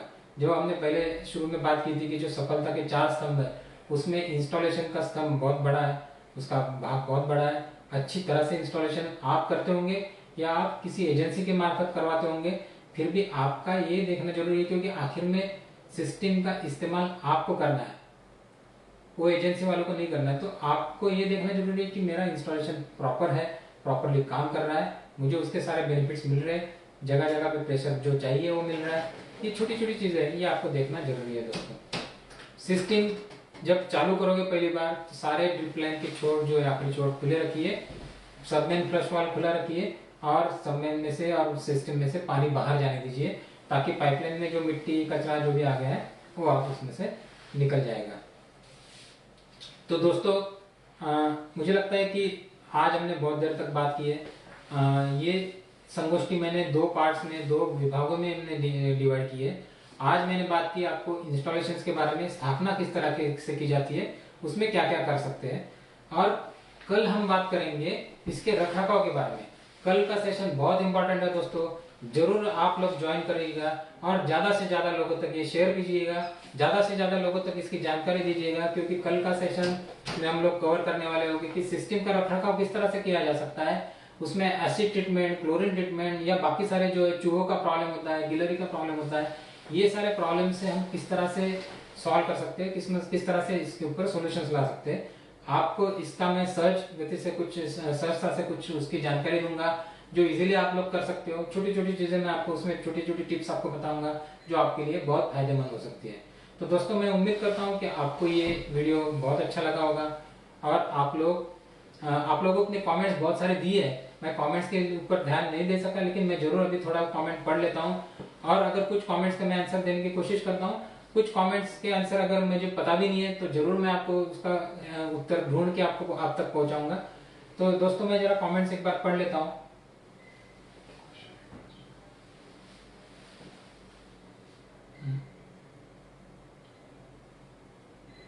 पहले पसंद होगा डाल सकते, आप देखो गो थ्रू कर लो। हाँ, तो एक सवाल है मेरा शरद मेहता साहब से आया है और कि ये मेरा सेंटर ऑफ द फार्म होना चाहिए या एक तरफ से होना चाहिए।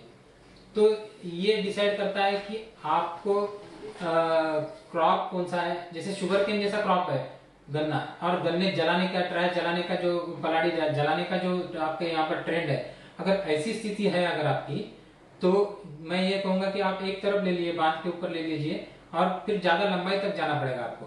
बराबर है, मतलब दिक्कत ये है कि आपने एक तरफ लिया तो आपको ज्यादा लंबा जाना पड़ेगा, आपकी लैटरल की साइज उस तरह से आपको सिलेक्ट करनी पड़ेगी। आप सेंटर से लेते हो तो दोनों तरफ डिवाइड हो जाता है, तो आपका प्रेशर इक्वल डिवाइड होता है, आपके सिस्टम में बैलेंस रहता है। सेंटर भी अगर कैसे ले, अगर आपका सिस्टम में स्लोप है, मतलब आपके फील्ड को स्लोप है, तो ये अगर सपोज नीचे जाने वाला स्लोप है तो सबमेन थोड़ी सी हटा के ऊपर की तरफ लीजिए, ताकि नीचे जाने वाले स्लोप में पॉजिटिव जो एलिवेशन का हेड है वो ऐड हो जाता है और आपका आखिरी एंड तक का। ये बहुत ही अच्छा सवाल है दोस्तों। एक बात समझिए कि मेरी सिस्टम अच्छी कैसे चल रही है, कैसे पता चलेगा, क्योंकि मेरी सिस्टम के लिए एक प्रेशर डिजाइन किया गया है, जैसे कि 1 kg पर सेंटीमीटर स्क्वायर का प्रेशर मुझे मिनिमम होना चाहिए सिस्टम में। उससे ज्यादा हो गया तो शायद मैं मैनेज कर लूंगा, लेकिन उससे कम हो गया तो मेरा डिस्चार्ज या फ्लो रेट कम आने वाला है। तो मेरे सिस्टम में जो मिनिमम प्रेशर है वो मेरा आखिरी वाला जो फील्ड होगा, आखिरी वाला प्लॉट होगा, उसके आखिरी वाले लेटरल पे वो प्रेशर होना जरूरी है। चाहे फिर मेरी लेटरल सबमेन सेंटर में है, चाहे मेरी सेंटर सबमेन एक तरफ है, या मेरी सेंटर कहीं पर भी है, लेकिन मेरा प्रेशर जो रिक्वायर्ड प्रेशर है उतना मिनिमम प्रेशर मेरे सिस्टम में होना जरूरी है, ये देखना जरूरी है। तो ये हो गया सबमेन कहाँ पर होनी चाहिए इसके बारे में। मैं और जरा कुछ सवाल है तो देख लेता हूँ।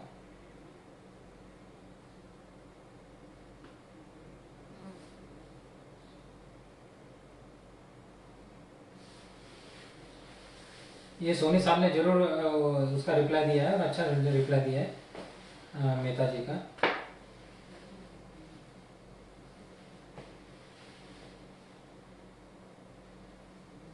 आपने जो अच्छी कमेंट्स किए दोस्तों उसके लिए बहुत बहुत धन्यवाद। ये उत्साह बढ़ा रही है मेरा, मुझे बहुत अच्छा लग रहा है।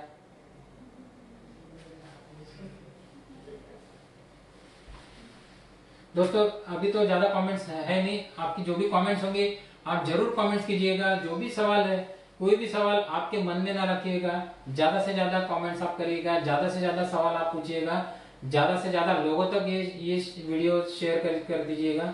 फार्मर्स लोग जो ज्वाइन नहीं कर सके उनके पास भी ये वीडियोस पहुंचने चाहिए, ताकि उनको भी पता चले कि किस तरह से सिस्टम का इंस्टॉलेशन होना जरूरी है। इंस्टॉलेशन ये सिर्फ डीलर की रिस्पॉन्सिबिलिटी होती है ऐसा नहीं है, डीलर जरूर इंस्टॉलेशन में आपके सहायता करेगा, लेकिन ये एक तरह से कि बच्चे को हाथ पकड़ के चलना सीखने तक का ही वो है, वो हमेशा आपके फील्ड में मौजूद रहेगा, ऐसा शायद हो नहीं सकता। और आजकल के जमाने में ऐसा एक्सपेक्ट करना भी बहुत मुश्किल है, क्योंकि अब तो हम कॉन्टैक्टलेस होने की बात कर रहे हैं, तो हम तो दूर से सब कुछ करना चाहते हैं वो कोरोना के जमाने में। तो ऐसी स्थिति में आपको ज्यादा से ज्यादा चीज समझ लेना और कर लेना जरूरी है, एटलीस्ट जानकारी होना जरूरी है, ताकि जब सामने वाला ये चीज करता है इंस्टॉलेशन, तो वो बराबर कर रहा है कि नहीं कर रहा है या गलती कर रहा है, ये आप समझ सकते हो। दोस्तों, अगर आपको कुछ और ज्यादा क्वेश्चंस होंगे तो जरूर यहाँ पर कमेंट्स कीजिएगा। मेरा मोबाइल नंबर भी आपको मिल सकता है, उसमें भी आप कॉल करके मुझे पूछ सकते हो। आपको कभी भी फील्ड के ऊपर से या कहीं से भी आपको कुछ सवाल है तो कॉल करके जरूर कीजिएगा। आपको आपका सहकार्य करना ही मेरा जिम्मेदारी है, मेरा कर्तव्य है। तो दोस्तों, इसके साथ ही मैं आपका बहुत आभारी हूँ। अगर आपको और भी कुछ सुझाव होंगे तो जरूर दीजिएगा, और कल के लेक्चर के लिए, कल के सेमिनार के लिए जरूर ज्वाइन कीजिएगा। बहुत अच्छा है। कल हम ड्रिप इरिगेशन के मेंटेनेंस के बारे में बात करेंगे, जो बहुत ज्यादा महत्वपूर्ण है। धन्यवाद दोस्तों।